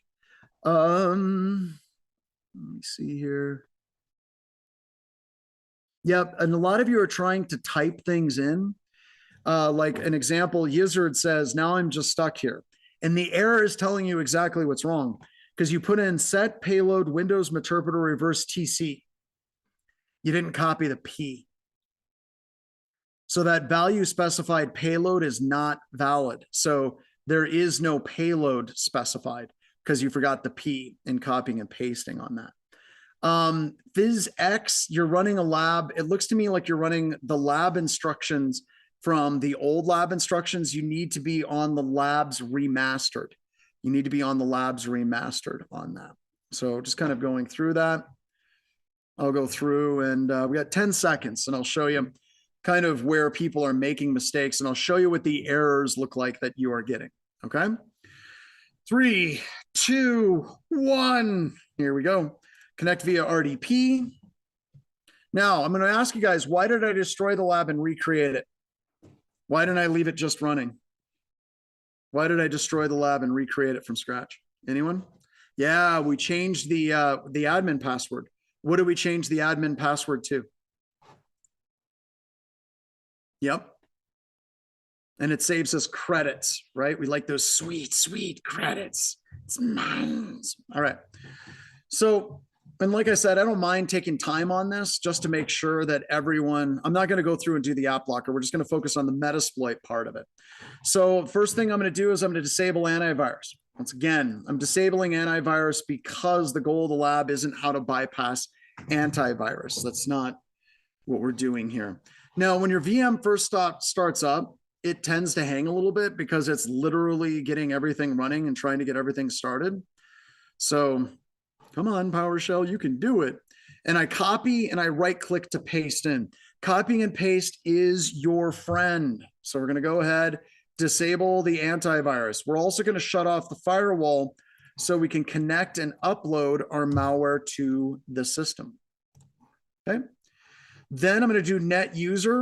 I'm going to set the password for the administrator account to password 1234.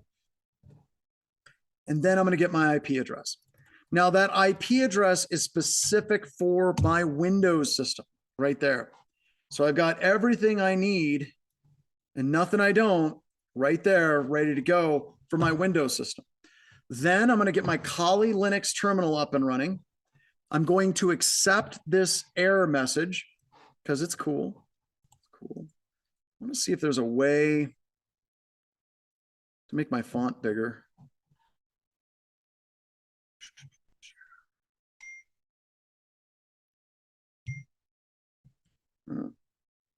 That's weird.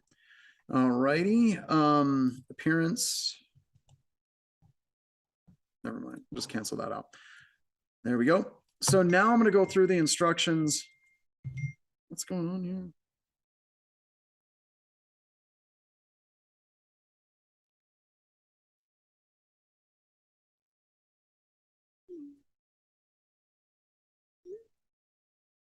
All right. So we're going to go through and we're going to get our Linux IP address first. There we go. I'm going to become root. There we are. We are now set.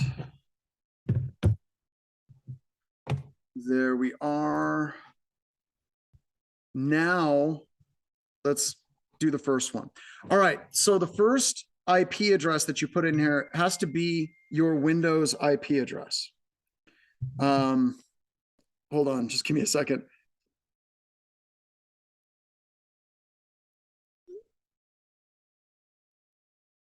There we go. And it says run the following command to mount a share on your remote system. There we go. All right. So we're going to paste that in, but we're going to put in the Windows IP address to get it to work. All right. Yep. Kali is your Linux system. Linux is Kali in this situation. So we're going to put in my IP address for my Windows computer system because we're mounting that share on that remote Windows computer system. So we're going to go 10.10.83.9. There we go. Now it's going to mount over and we've got it mounted. And I can CD into mount Windows share and I can see that everything is there. So I've mounted my Windows computer. Does that make sense to everybody? Like what we just did? We've mounted a share from our Kali Linux box onto our Windows computer so we can upload the malware easily to that Windows computer system. And believe it or not, these are commands that are going to help you for the rest of your life, not just for exploitation in these labs, but it's going to go on your permanent record, right? Next, what we're going to do is we're going to create our malware and copy it to our Windows system. Now, we're going to be setting the lhost parameter, which, as I said, HD is going to freak out if I say this. You just could take that as your local host or your Linux host. It's not your Linux host, was never meant to be your Linux host, but just mnemonically, just Linux, lhost is Linux. And I'm going to put in my Linux IP address there. So I'm going to go ahead, grab my Linux IP here, right? The 10.10.67.195. There we go. And I'm going to create my malware, and it's going to automatically mount it over to your system. All right. Takes a few seconds to create that malware and get it running. And while that's waiting, I can totally start up another Kali terminal, and I can get started with MSF console. Become root and run MSF console. Run it quiet because I don't want the banner to show. Because does anybody know why I don't show the banner in MSF console? Anyone know why? It's kind of a fun little thing. It is, I think it's actually kind of cool, honestly. I do think it's really, really neat. But what happens is there's one of the banners that says error kernel panic.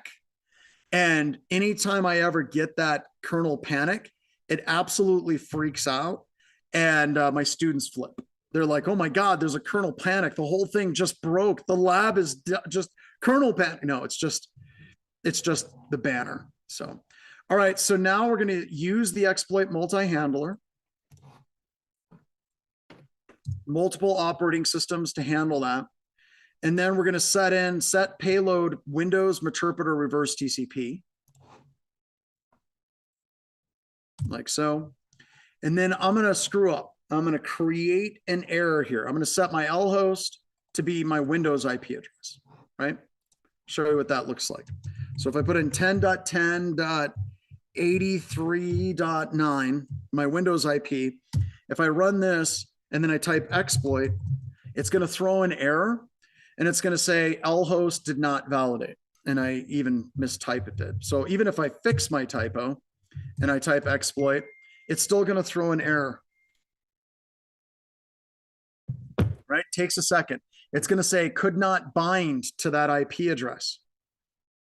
There we go. Handler failed to bind on 10.10.83.9. That's because it can't. It can't bind on the remote system. So we're going to kill that, and we're going to rerun that lhost command, and we put in our Linux IP address there instead. Over here. Copy and paste that Linux IP address. Now I type exploit, and it works like a champ. Now, once we have that exploit is running and it's listening on that specific port, we need to go over to our Windows computer system. It says right here, started the reverse handler. Doesn't mean we're done.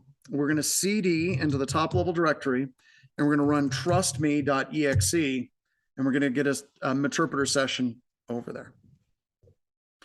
All right. So what we're doing is we're creating malware that connects back to our Linux system on that port. All right. There we go. All right. So I just wanted to run through that again because so there were some people that kind of got a little bit lost, and that's fine. Just wanted to make sure that everyone is ready to rock because we're going to be redoing this same lab with a different spin in a little bit. So just sit tight on that. So here we go. Trying to bring my slides up. So now we're going to be talking about password controls as well. Let's see. Yep, that's still not your Linux IP address. Oh, you got the already in use. You have more than one instance running on that. So it's probably was in a closed Kali terminal. You might want to blow it away and start over. It says already in use. All right, so let's go through and let's talk about password controls.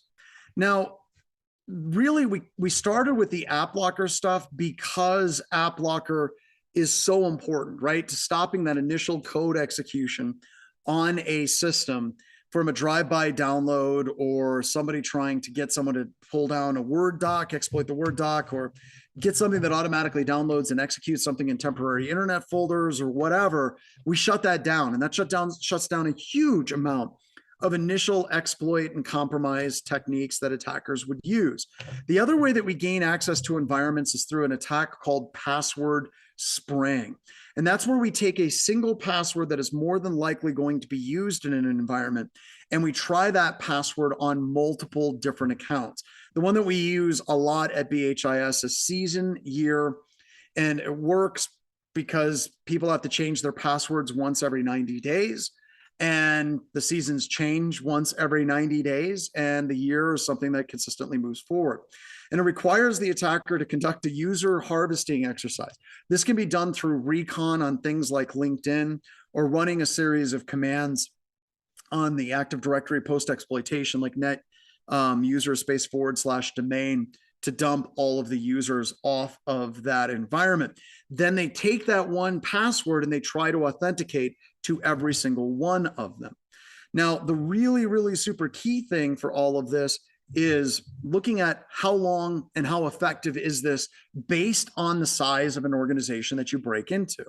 If you look on a remote, like medium-sized network of 10,000 like medium nodes, it takes about an hour to break in. Once again, I want to say that if it's a large scale environment, medium scale environment, looking at about 10,000 users, takes about an hour to get in. This is one of those things where multi-factor authentication is absolutely going to shut the attackers down. They have to get more creative, find other APIs. Maybe they're going to move on to spear phishing. But this is just, if you have no multi-factor at all in your environment, you're going to get hacked, and it's going to hurt. And hopefully that's a learning hurt, a deep-seated learning hurt as well. So once you're in, it's very hard to detect, because once you're in with valid credentials. Whether it's a VDI environment, whether it's a Citrix environment, whether it's an Office 365 environment, once you're in, you're a G. And it's very, very difficult to detect an attacker that's in an environment with valid credentials coming in to that environment as well. Now, you can run a lot of the cool security features that are in Office that'll help shut this down, but there is still a problem with it. The problem is we can bounce our attacks off of other cloud providers. So we can bounce our attack off Amazon. We can bounce our attack off of Google. And Microsoft really doesn't do a very good job at detecting password spraying attacks when every single one of the IP addresses are rotating around Amazon's cloud IP addresses. This is what tools that we've created like CredKing and FireProx do as well. So here's a tool we will be using this here in just a little bit. It's called Domain Password Spray. We got a skinned version of it called Local Password Spray that we'll be talking about and we'll be running. But this particular tool does exactly what I was talking about. And it's very effective. It's very quick. It's created by ATT&CK, the person whose music you're listening to during the breaks. The other problem that we see with passwords is short passwords. We go back to that NIST Green Book problem. Far too many organizations have password policies that are simply between 8 and 10 characters. And they like to play that game and say, well, we have MFA, so it's okay. I only say it's okay if an environment has 100% adoption of MFA across the entire environment, and they can guarantee it. That means it never works, because you're almost always going to find an API somewhere, a website somewhere that doesn't support MFA, and that's what the attacker or pen tester is going to take advantage of to gain access to your environment. So when we're looking at this hidden two-factor bypass, where does it exist? A lot of times it exists in mobile apps, where an attacker finds an API that a mobile app is using. And for whatever reason, that mobile app has created an exception where it doesn't require two-factor authentication and allows us to go in. An old example of this that is very, very, very effective for a long time was Outlook Web Access and Exchange Web Services. Outlook Web Access allowed you to access your email from the web. On-prem Exchange, bad idea. You could put two-factor authentication on Outlook Web Access. However, many people also had Exchange web services. So you would have two-factor for OA, but no two-factor for Exchange web services. And it became a great way that people could gain access to systems. By the way, we're sitting on a couple more of these in Azure that Microsoft has shared, or we've shared with Microsoft from BHIS, and we're waiting for Microsoft to say that they're going to do something about it. So we'll see about that as well. Then you get into the authentication points and the auditing of that authentication point. Unfortunately, in a lot of cloud services, they don't give you the proper logs that are required for you to properly identify these attacks. Once again, major culprit of this is Microsoft historically. If you want certain levels of logs, they want to charge you extra money for those logs. And I'm hoping in the future that that will change. So when we're looking at passwords, let's start with passwords in MFA, right? The only thing that really matters in your password complexity is length. A lot of people, I remember there was books out there that, they would be like how to choose a good password. And they would say upper, lowercase, alphanumeric, special character, no dictionary word. And they were wrong, right? Really, the only thing that matters is length. And the reason why is every time you add a new character or one character to your recommended minimum length, it effectively doubles the entire key space for that password. Let me explain why. So let's say I have an 8-character password minimum, right? Now, if I have an 8-character password minimum and I increase it to 9 characters, it means that now the password landscape has all of the 8-character passwords plus the 9-character variants of those passwords. If I go to 10, now it means it has all of the 9 and 8-character password variants plus the 10-character password variants. So it basically doubles that space because you have to have all the previous ones and the new ones out there as well. So what I recommend is basically setting up a passphrase. Like I graduated from the University of Wyoming and then a password, a phone number or something. Just don't use that. That's kind of lame. But it gives you an idea of how you can come up with a long passphrase. Now, if the site that you have this broken on is basically storing passwords clear text, you're screwed anyway. You wouldn't know that on the back end. Actually, you can check that. Does anyone know how you can check if a website is storing your password clear text? I use a lot of cursing. Good. How do we check to see if a website is using, you could Wireshark it. It's possible. The other thing you can do is set, I forgot my password. And if they send you a link to change your password, great, that's fine. But if they send you your password via an email, like here's your clear text password if you forgot it, probably a good sign that they're storing your password clear text. You want to be real careful about that as well. Allow users to use dictionary words. Just as long as you're pushing them into those passphrases, you should be fine. I also recommend requiring a special character and numbers. So break it down, long characters, let's say 15 characters, upper, lowercase, alphanumeric, special character, but let people use dictionary words. So two-factor authentication, something you know, something you have. Token-based, SMS-based, app-based, all are better than no two-factor at all. So this gets a bit contentious because people in the security community are like, well, SMS-based two-factor authentication is complete garbage and no one should use it. I disagree vehemently.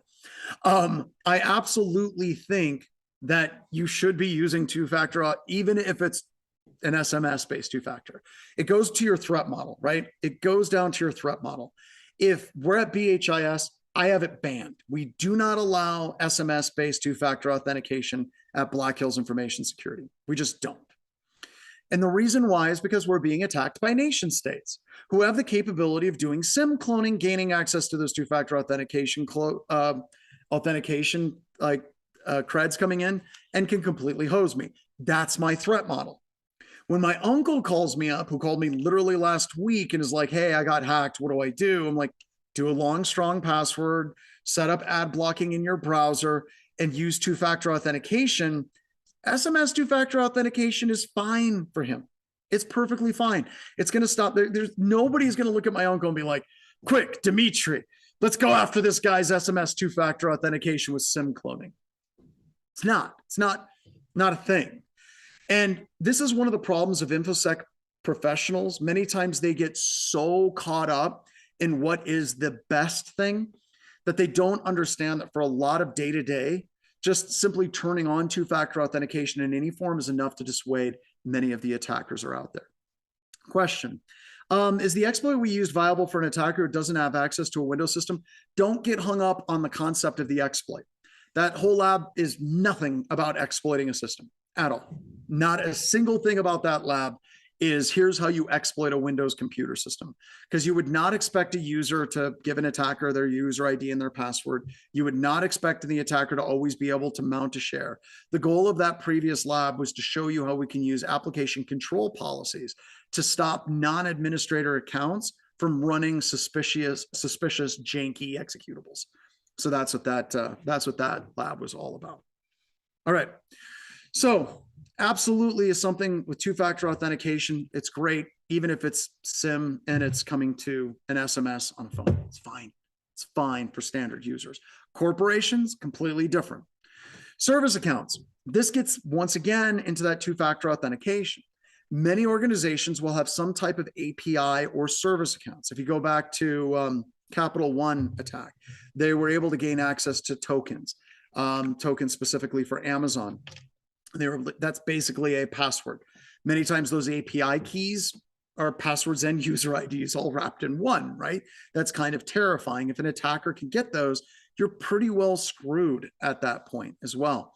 And what's awesome for service accounts post-exploitation, many service accounts cannot be locked out. Just basically hit them forever. That's kind of an unfortunate thing, right? But it does happen. Is YubiKey fine? Yes, YubiKey is fine, but there is a problem with YubiKey. CredKing was a tool that we created that basically when you try to authenticate, it goes to the website and says, hey, I'm a device that doesn't support a YubiKey. I'm an Android phone or a tablet. And the website says, oh, crap. Yeah, we don't expect YubiKey to work on a tablet. Completely shuts down two-factor at that point as well. So yes, there are ways to get around that. Sorry about this. Good meme popping up right there. But yeah, that's what happens there as well. Then post-exploitation service accounts, we can actually get the password hash clear text. So with this, you can use Kerber roasting. This is a technique that was developed by Tim Medine of Red Siege. Basically, any user account in a misconfigured Windows environment can request this, this hash or this ticket granting ticket. And in this hash is the password and a password hash, and you can pull it out and you can start cracking it. Yeah. A little bit of a weird thing. I don't know how Tim Medine came up with it. I don't know how somebody looked at that hash and was like, you know what? I bet you somewhere in there is the password hash clear text that I can start cracking. In fact, Tim Medine did a webcast on this that you can pull down and watch, which is fantastic. So check out that webcast. You also have other things like link local multicast, name resolution, MDNS, and NetBIOS name services. This is unfortunately one of those labs that has gone away because Amazon does not allow layer 2 attacks to run in their environment. So can I get a sad trombone? Womp, womp, womp. But hey, at least they got that fixed in Amazon, which I think is really cool. But the way that this particular attack works is you just have to be on the same network as a Windows system that has NetBIOS name service, link local multicast name resolution. And as soon as somebody fat fingers a request, it just shuts them down and sends their password hash. There, that should kill that fly, hopefully soon. So really easy way to get password hashes, just sniffing the network, because it's going to send out a broadcast request to every system on the network, and you can jump in and lie and be that system as well. CredKing was one of the tools I talked about a little while ago. With CredKing, you have the ability to actually spoof out some tablet devices as well. Oops. Someone got the sad trombone for me. Well done sound placement on that as well. Are you going to get that thing on Thursday at 2:30? I'm hoping so. Also, for bypassing two-factor authentication, we can use tools like EvilJinx that will intercept not only the user ID and the password, but also the two-factor authentication, and then you can basically jump in and be those users. So once again, this is great though. I think this is wonderful. Yes, there's a tool that bypasses it, but you have to now go back to spear phishing. It's not an issue of a password spray where I can simply spray an environment and gain access to hundreds of systems without being detected. The number of systems that we gain access to is greatly diminished in doing it. And then somebody had already mentioned this earlier in class, and I thought it was great. They were like, oh yeah, just use password managers. Yes, should be using password managers. You can use Secret Server, you can use LastPass, even though LastPass has had a bit of a bad PR time over the past, couple of years. But there are tools out there that'll make it a lot easier for you to do this. And what's cool about this in the enterprise level is many of these products have enterprise level features where an administrator can reset somebody's access and gain access to it as well. So some really good ones out there. Privileged identity and access management tools. These are tools that'll restrict who can gain access to a local administrator account, either on a Windows system or a Linux computer system. KeyPass is fine. Honestly, I don't care which one you use. I got a question. Why is LastPass so bad? I mean, I know why, but why do you guys think LastPass is so bad? We had to move off of it, by the way, at BHIS. We absolutely did kill it with fire. Multiple breaches, but you know what? Breaches don't scare me. Doesn't scare me. Still charging me for renewal. Okay. Bad storage policy. Ethereal, what is the bad storage policy? Do you remember when I was talking about, I was joking, and I was talking about AES and electronic codebook mode? Yeah, LastPass actually stores your passwords. It encrypts them with AES electronic codebook mode. And the reason why that's bad is every single password that you have that is the same password will have the exact same hash. For me, that was like, we've got to move off. We've got to move off of them now, because their one job is encryption of passwords at rest. And if the people that are behind that are using that level of bad encryption standards, I don't trust them for much else at that point. They could have used chaining block mode. They could have done triple DAS. Triple DAS! It's 3 DASs! But yeah, they're using a really bad encryption module for AES, and that was very, very, very sad. So whenever you have that coupled with multiple breaches, it was time for us to move on, and it took us a while to get off, just so you know. It wasn't easy. So we're going to move on to a lab where we're going to do some password cracking and some password spraying. How does that sound, everybody? Should we get to some password cracking? Password cracking, everybody. 5 for a nickel. Oops, that is not what I wanted to do. All right, so we're going to go ahead and we're going to do the 2 labs. We're going to do password spraying and password cracking, are the 2 labs. And this is going to take us up to and through the break. It's going to take us until about 20 after. So I'm going to give everyone 40 minutes for these labs, okay? So let me paste in what the labs are for you, just so you guys have them. So just give me a second. Let's go ahead, and it's going to be password cracking, password spraying. So let me copy this. This is the password cracking lab we are going to be doing. And then the password spraying lab that we are going to be doing. There we go. All right, so password cracking, you're going to use Kali, and you're just going to go in and you're going to crack some passwords. Just so you know, it takes a while for Kali to crack these passwords. And the reason why is Kali is running Hashcat on a very small instance. Just letting you know, it's going to take a little while to crack these passwords. But we crack some MD5 passwords and we crack some SAM passwords from a Windows computer system. The next lab that we're going to do is the password spraying lab. So if we go to password spraying, we're going to be running that local password spray where we're going to generate 200 users. We're going to invoke PowerShell, and we're going to basically break into accounts with the password of winter 2020. So those are the two labs that we're going to do. So crack and spray, just so you know how easy it is and the tools that are available for people to break into accounts. So get rolling. Let's give it, let's put the 20 minutes on the clock. Actually, not 20 minutes. Let's put in 38 minutes on the clock, and I will see you on the other side of the break and lab, everybody. So let's go ahead and let's get started. We're going to start with the password spray first, just because, I guess. So we're going to disable the AV again. And I like to do that once again, just because it's, I don't know, it's just has a way of sneaking back on. So we disable that, and then we're going to CD into the intro labs from a command prompt. Notice we've highlighted the command prompt here is something different. So we're going to start that command prompt. We're going to CD into the intro labs. And then we're going to run the 200 user gen.bat script. The biggest problem that people make at this point of the lab is they stay in PowerShell. They don't follow the instructions where it says open a command prompt. It has a little red like box around it on that as well. So can you guys see my screen okay? Yeah, I think it was still on the timer. Okay. I think it looks good now. Okay, they can now. Awesome.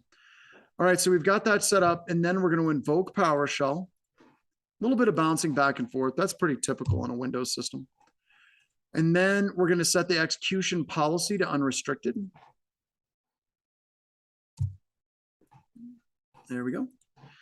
And then we're going to import the local password spray module. Now, this is just it's actually the exact same thing, renamed with a little bit difference, but it does a local password spray. So we created the 200 users so that it looks realistic on how an attacker actually looks at attacking a system. So we got lots of user accounts.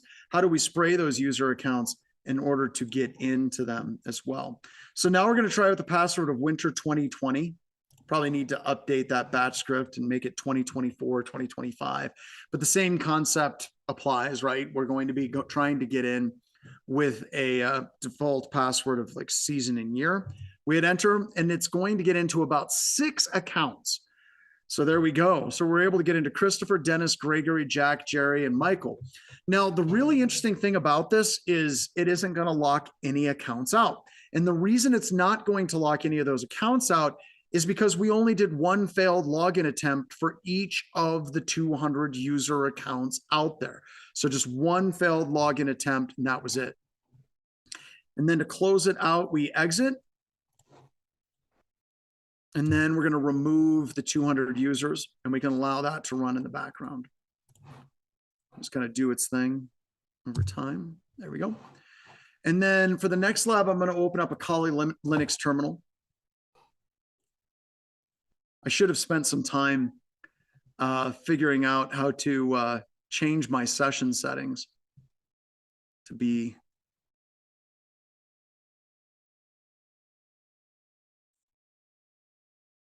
try to change my font.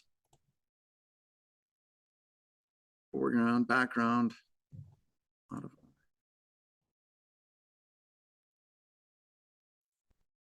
I feel like it's right in front of me, and I'm just skipping right over it. It's under appearance. There we go. Oh, there it is right there. So let's change that to something not teeny. Great. Got good news and bad news. Good news is we found it. The bad news is it's really slow. There we go. Oh, look at that. How's that? Is that better? I think that's better, right? That's looking pretty good. All right. Crisp. All right. So now we're going to go ahead and do the password cracking lab. And we're going to use Kali Linux for that. We're going to become root first and foremost, like that. And then we're going to CD into the opt password cracking directory. And we're going to try some password cracking. Now, I want to go through and give you all a cheat sheet here. And let's go ahead and do the password cracking. Now, there is a Hashcat cheat sheet that we have, so you can know what all those switches are. We have it Black Hills Information Security. Here you go. This is our Hashcat cheat sheet. Just shared it in the link. So we'll go ahead and, oh, there we go. So all hashes found is pot file empty, no hashes. We'll do show. There we go. And there they are. So let me go through that cheat sheet here really, really quick. Let's do the Hashcat cheat sheet right here. And this is really hard to see, but you can zoom in on it quite crazy. So if we're going through the command that we did the A0. So A0 is straight cracking, which is the hash going into a dictionary. And then we're putting in M0, which is the MD5 right here. That's the hash type. And then we're putting in a rule file. Now the rule file that we're using is the LeetSpeak inclusive rule set.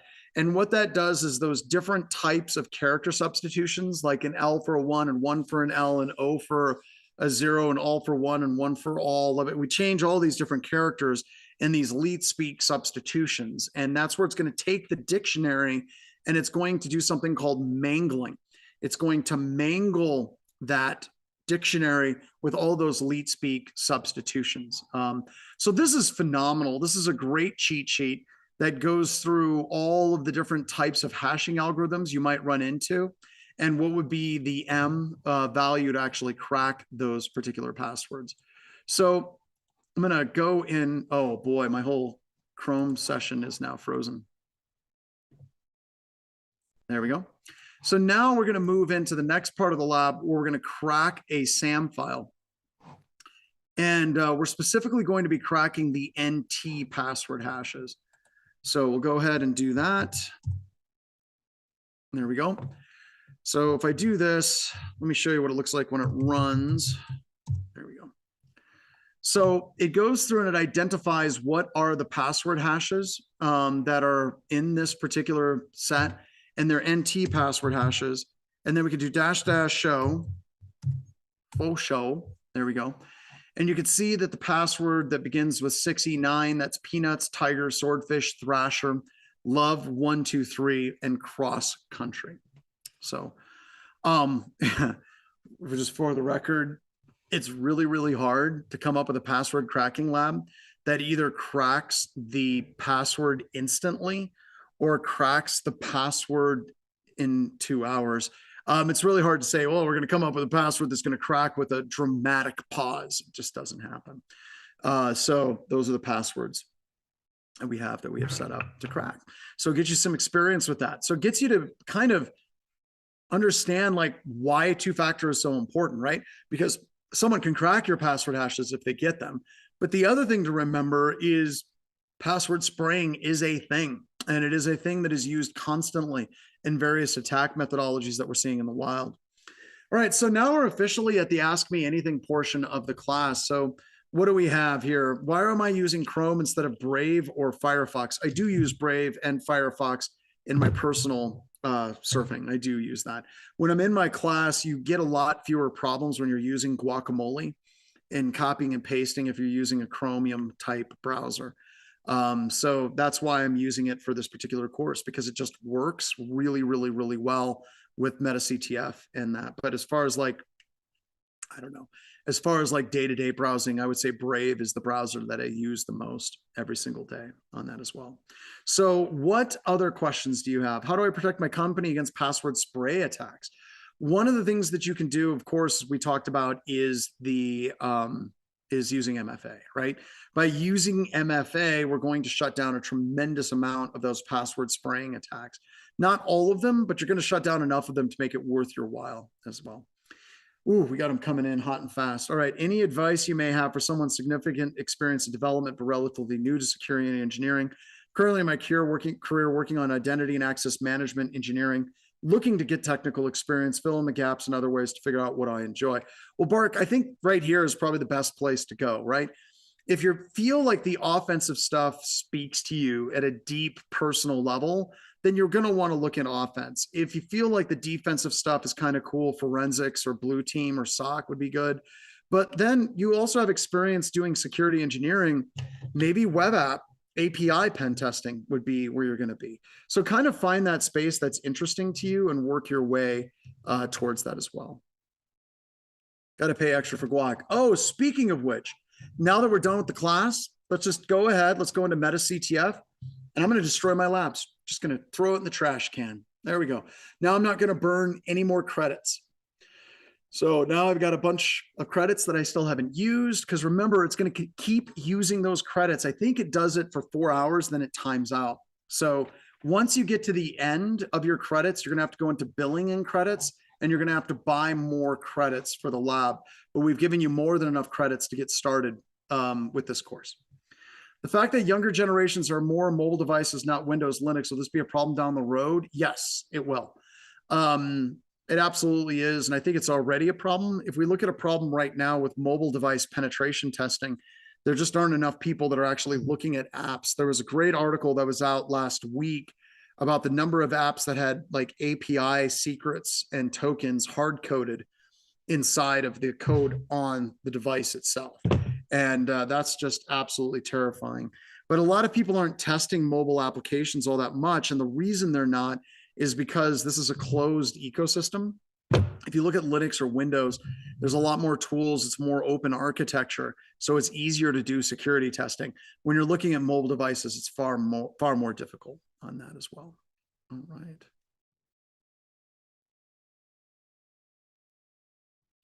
What do we got? Oh, what are we doing to the challenges? Oh, yeah, thank you. So if you go into the Meta CTF, you see that you have anti-siphon cyber range, okay? All of you have access to the cyber range for this week. In addition to the labs, in addition to the class, in addition to my time for pay what you can, you also have access to the anti-siphon cyber range. So you select access, and then you can go to the problems right here, and you can start working through the problems in the cyber range, and you can move up your levels. The reason why we're giving you a week of this is because for many of you that are trying to get a job, if I go back here, let's go to my dashboard. Where is it? That's not what I wanted. When you first log in to see Meta CTF, let me show you.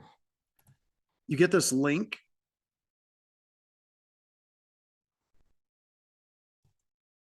Right here, John Strand, when you go to problems, and this will show everybody in the world what your level is in Meta CTF. One of the things that we've been talking about with this class and everything that we've been trying to do is how can we make it more valuable for people? And I know that that doesn't look like that's my user ID. I think that's different. But you have this lookup system, and you can share it when you're going for a job to show people, you know, what is your level in Meta CTF. So this is like a certification for you in the cyber range. So check it out. I'm in the top 95th percentile. Big IQ guy here, right? So, all right. But you'll be able to gain access to the challenges, work through the challenges, and get some get a security certification for free, y'all. How do you like that? If we can't do 100%, is there a safe way to be? One of the things you can do is you can start watching failed login attempts, and you can start watching that and kind of trying to do some denylisting of IP addresses. Microsoft does do that as well. Do you use AI in your workflow specifically with large language models? We do, specifically in the SOC and in pen testing. Almost everybody that does anything is using LLMs now, because if you do a straight Google search, there's been a number of Google searches that I did today. Like if we did, let's go ahead and do that. If we do a search on what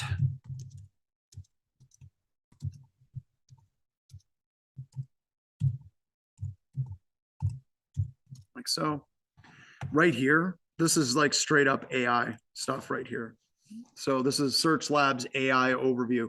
So if you're using Google at all, you're using AI these days. But we also have internal LLMs that we're using where we feed a bunch of data into it. And then, of course, the LLMs make it easier for our own employees to find things as well. Is it possible to be truly purple team? It sounds like a lot of jobs are strongly blue or red. It is, but if you want to be a strong purple teamer and you want that to be your jam, you're going to have to be strong with red and blue. And I think that that's part of the reason why you just don't see pure purple team jobs is you have to be strong in at least one of those areas, more than likely both as well. I can fix the AppLocker instructions. I mean, you can put in a pull request. It's all in GitHub. You can note some things. We did make some changes already for AppLocker, but if you want to put in some requests, go for it. That would be awesome, Sophia. I appreciate it. All right. Do you think SOC or IAM would be the best entry security role? No uni, no college, work for a decent sized bank and have the opportunity to switch from service to security. SOC would probably be the best. Identity and access management is just going to be user management. You're going to be sitting around all day, adding users to groups, adding groups to groups, I'd recommend strongly looking at the SOC. The password spray guide was the lab. Here's the password spraying lab. Show that in there. There's the password spray lab again. And there we go. Let me get caught back up. There you go. You guys have it. What about the cert of participation? Yes, you will get that as well.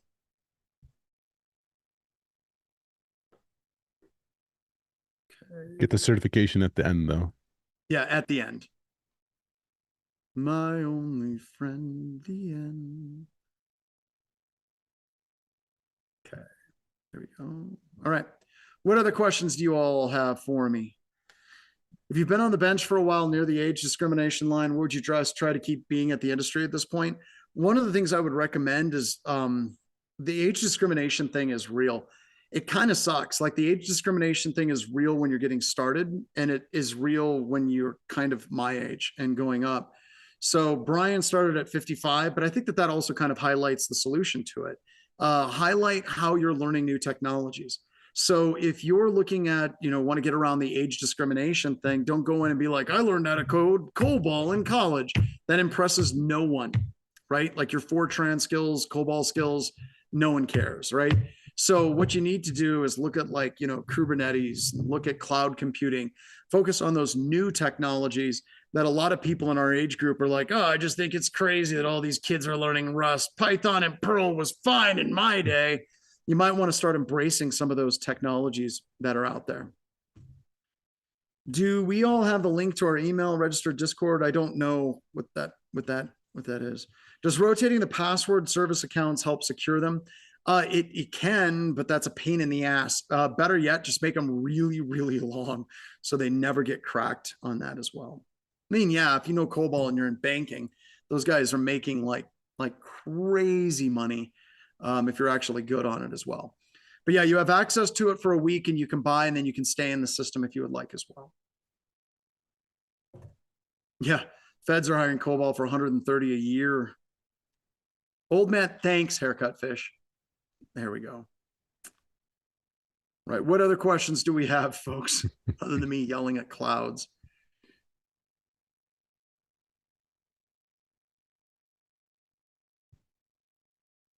Yeah, make sure your email is not AOL or Yahoo. Yeah, maybe. That's a good idea, I guess.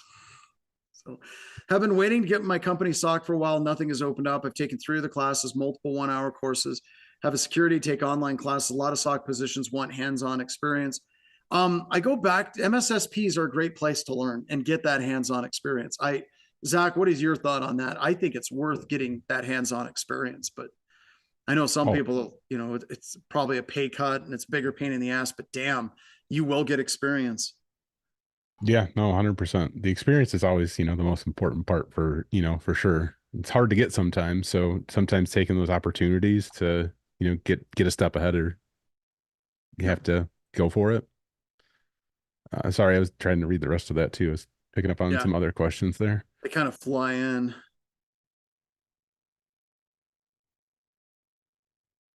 All right. And the other thing is Jason, when he shows up, I think tomorrow, he's going to be doing his job hunting, and that's gold. That's absolutely gold, because so many people are just trying to put their resumes together and they don't ever think about trying to tune their resume for the job that they're going after. And I'm going to share some things there as well. Going back to that other question though, if that person's already working in IT, a great way to kind of start transitioning your career into more security focused is to try to find different opportunities within that within your environment where you can focus on some security related tasks. Maybe you guys have a security team, might be an opportunity for you to shadow that team or try to help them out with some things. That's going to help provide some verifiable experience that you could put on your resume. But then of course, like just doing projects and things that are related to security, documenting those projects, creating blogs about that, writing about your experience there. That type of stuff is also going to be very helpful for you these days. Yep. Also, somebody said they just see the CTF competitions and cloud labs. That should be fine. That's all you really need, because the competitions gets you access to the cyber range and cloud labs gets you access to the labs. So when it comes to password cracking, the complexity of the password itself is not as valuable as the length.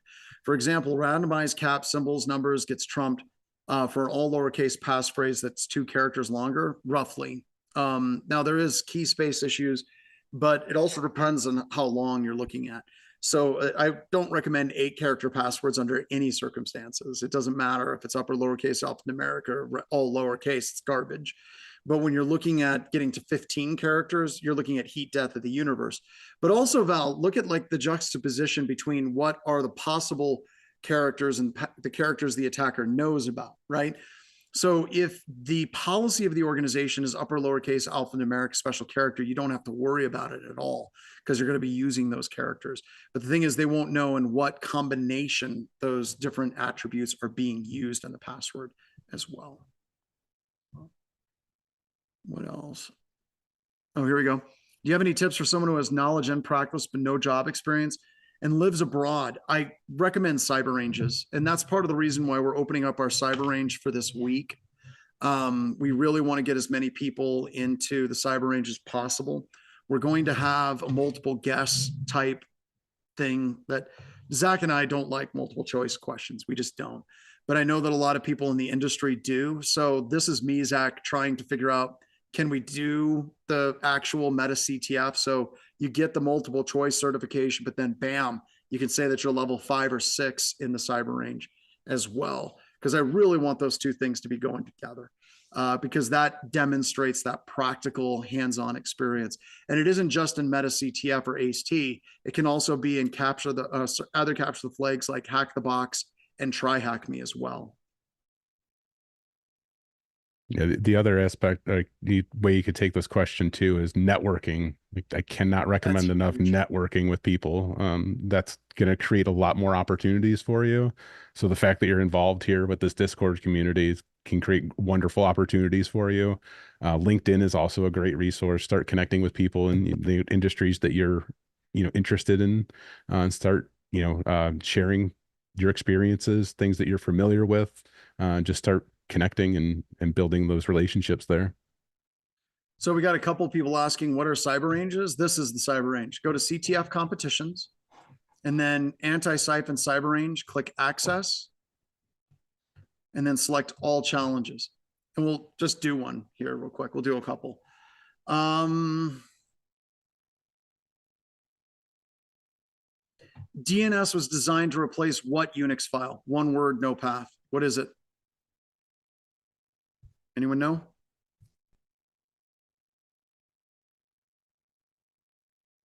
Hosts, right?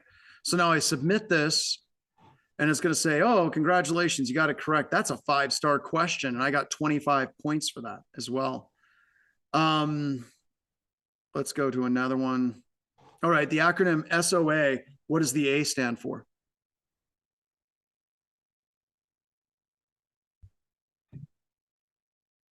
Yeah, authority.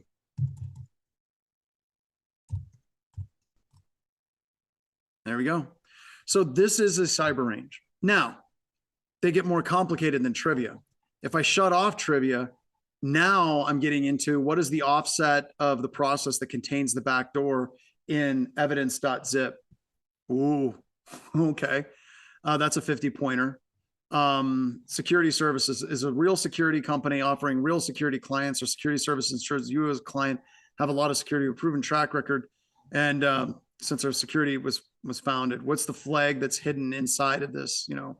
So these challenges get a lot more complicated. So you level up and you show your expertise and your skill in these different categories. Okay. Hey, John, really quick. I don't want you to miss this question here because I think it's a really good one that will help a lot of people here. Salmon asked, what would you tell someone who might be overwhelmed by the materials covered today? Oh, yeah. Well, first and foremost, we do have the SOC core skills class. That's where we cover Windows. That's where we cover Linux. That's where we cover networking and a lot of those core things. We built this up into 3 separate classes. SOC core skills feeds into intro to security, and then we have the cyber deception stuff at the end. But the other thing is, like, if you feel a little bit like you're drowning, that's good, right? You don't want to be in a situation where you're like, I think I know everything. I'm not even at that point. So the thing is, we have it recorded. So you have the recordings, you can go back and you can rewatch them. You have the labs available. You have 16 hours to get started on it. Then you can buy more hours so you can redo the labs again and again and again and again. And it's really just awesome for you to be able to just sink yourself in and do some level of repetition, right?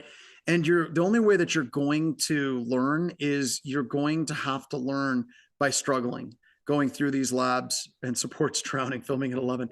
No, John does not support drowning, but you're going to have to it's going to have a little bit of suck, but they are labs. They are step-by-step. You have a community here that's super helpful.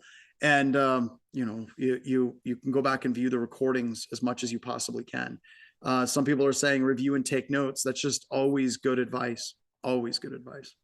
Yeah, learning is a journey, and sometimes it can take time, and that's okay. And you don't stress yourself out over how long it's taking you to go through the materials or grasp some of the materials.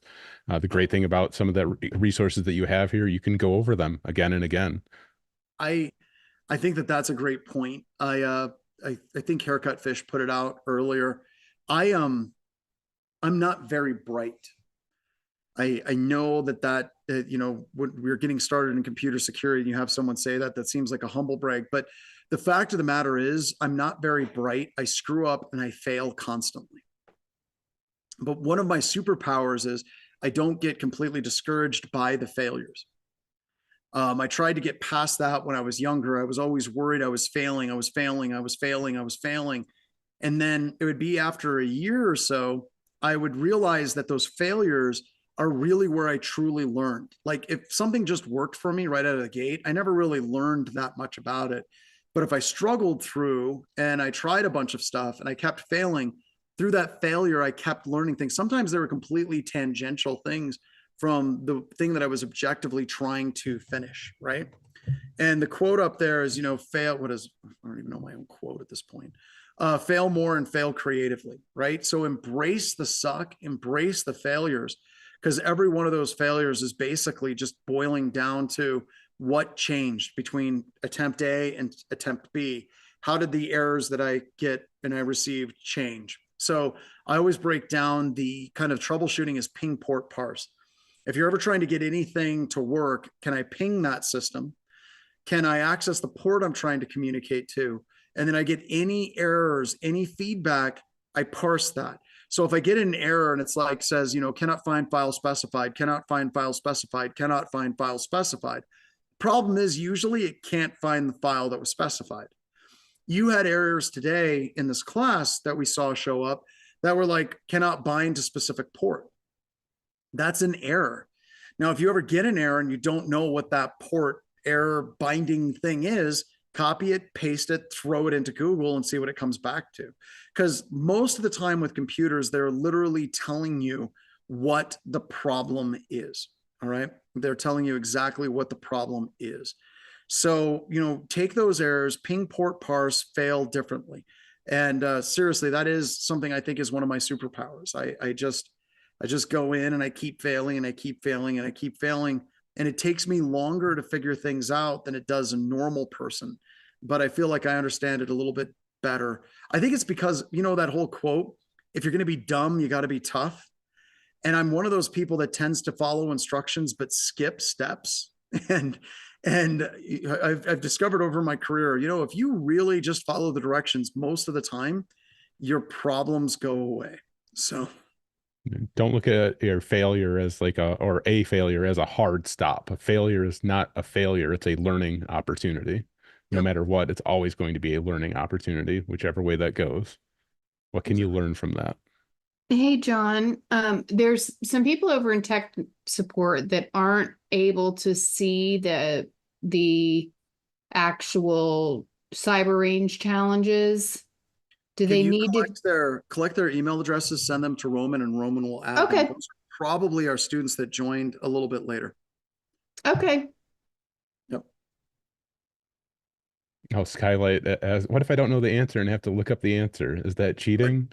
It's like every single day we do that. There's no cheating and hacking. Or actually, wait, it's all cheating all the way down. Like that's just computers and computer security.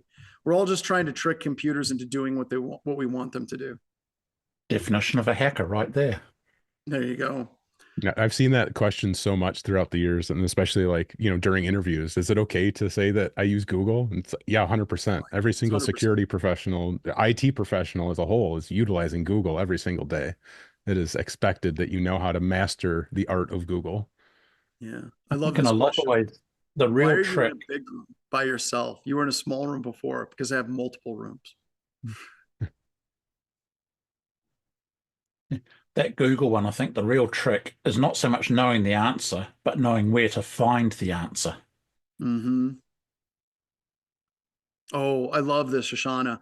School trains people to think you need to memorize everything, which is the exact opposite of truth. And it's kind of funny.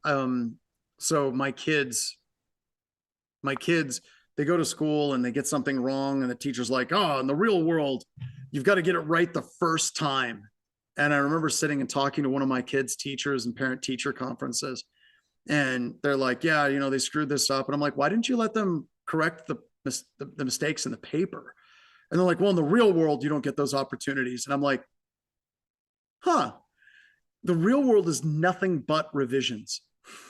The real world is nothing but doing things again and again and again. Then it is nothing but a series of compromises with coworkers and friends." Like, I think that we're doing a huge disservice of trying to push people into, you've got to get the right answer. You can't use Google. You've got to memorize all this stuff. You got to get it right the first time, because in the real world, it's nothing but huge collaboration all the time. So there's no spell check in the real world. Yeah. It's all spell check. LLMs can in fact lie to you. All right, everybody, I'm going to wrap it up. I want to say thank you so much for coming. Thank you so much for people helping me out. A great first day. And I'm so happy that we were able to address some issues in MetaCTF. We found some API processes that needed to be changed to multi-threaded, and they're now multi-threaded. And we're getting people in. I think the labs worked better for the students. Better resolution. Now I know how to change the appearance of my terminals. Just going to be awesome. So can't wait. I'll see you all tomorrow. Take care, everybody. All right, Ryan, it's time to kill it with fire. Woo! Have a good day.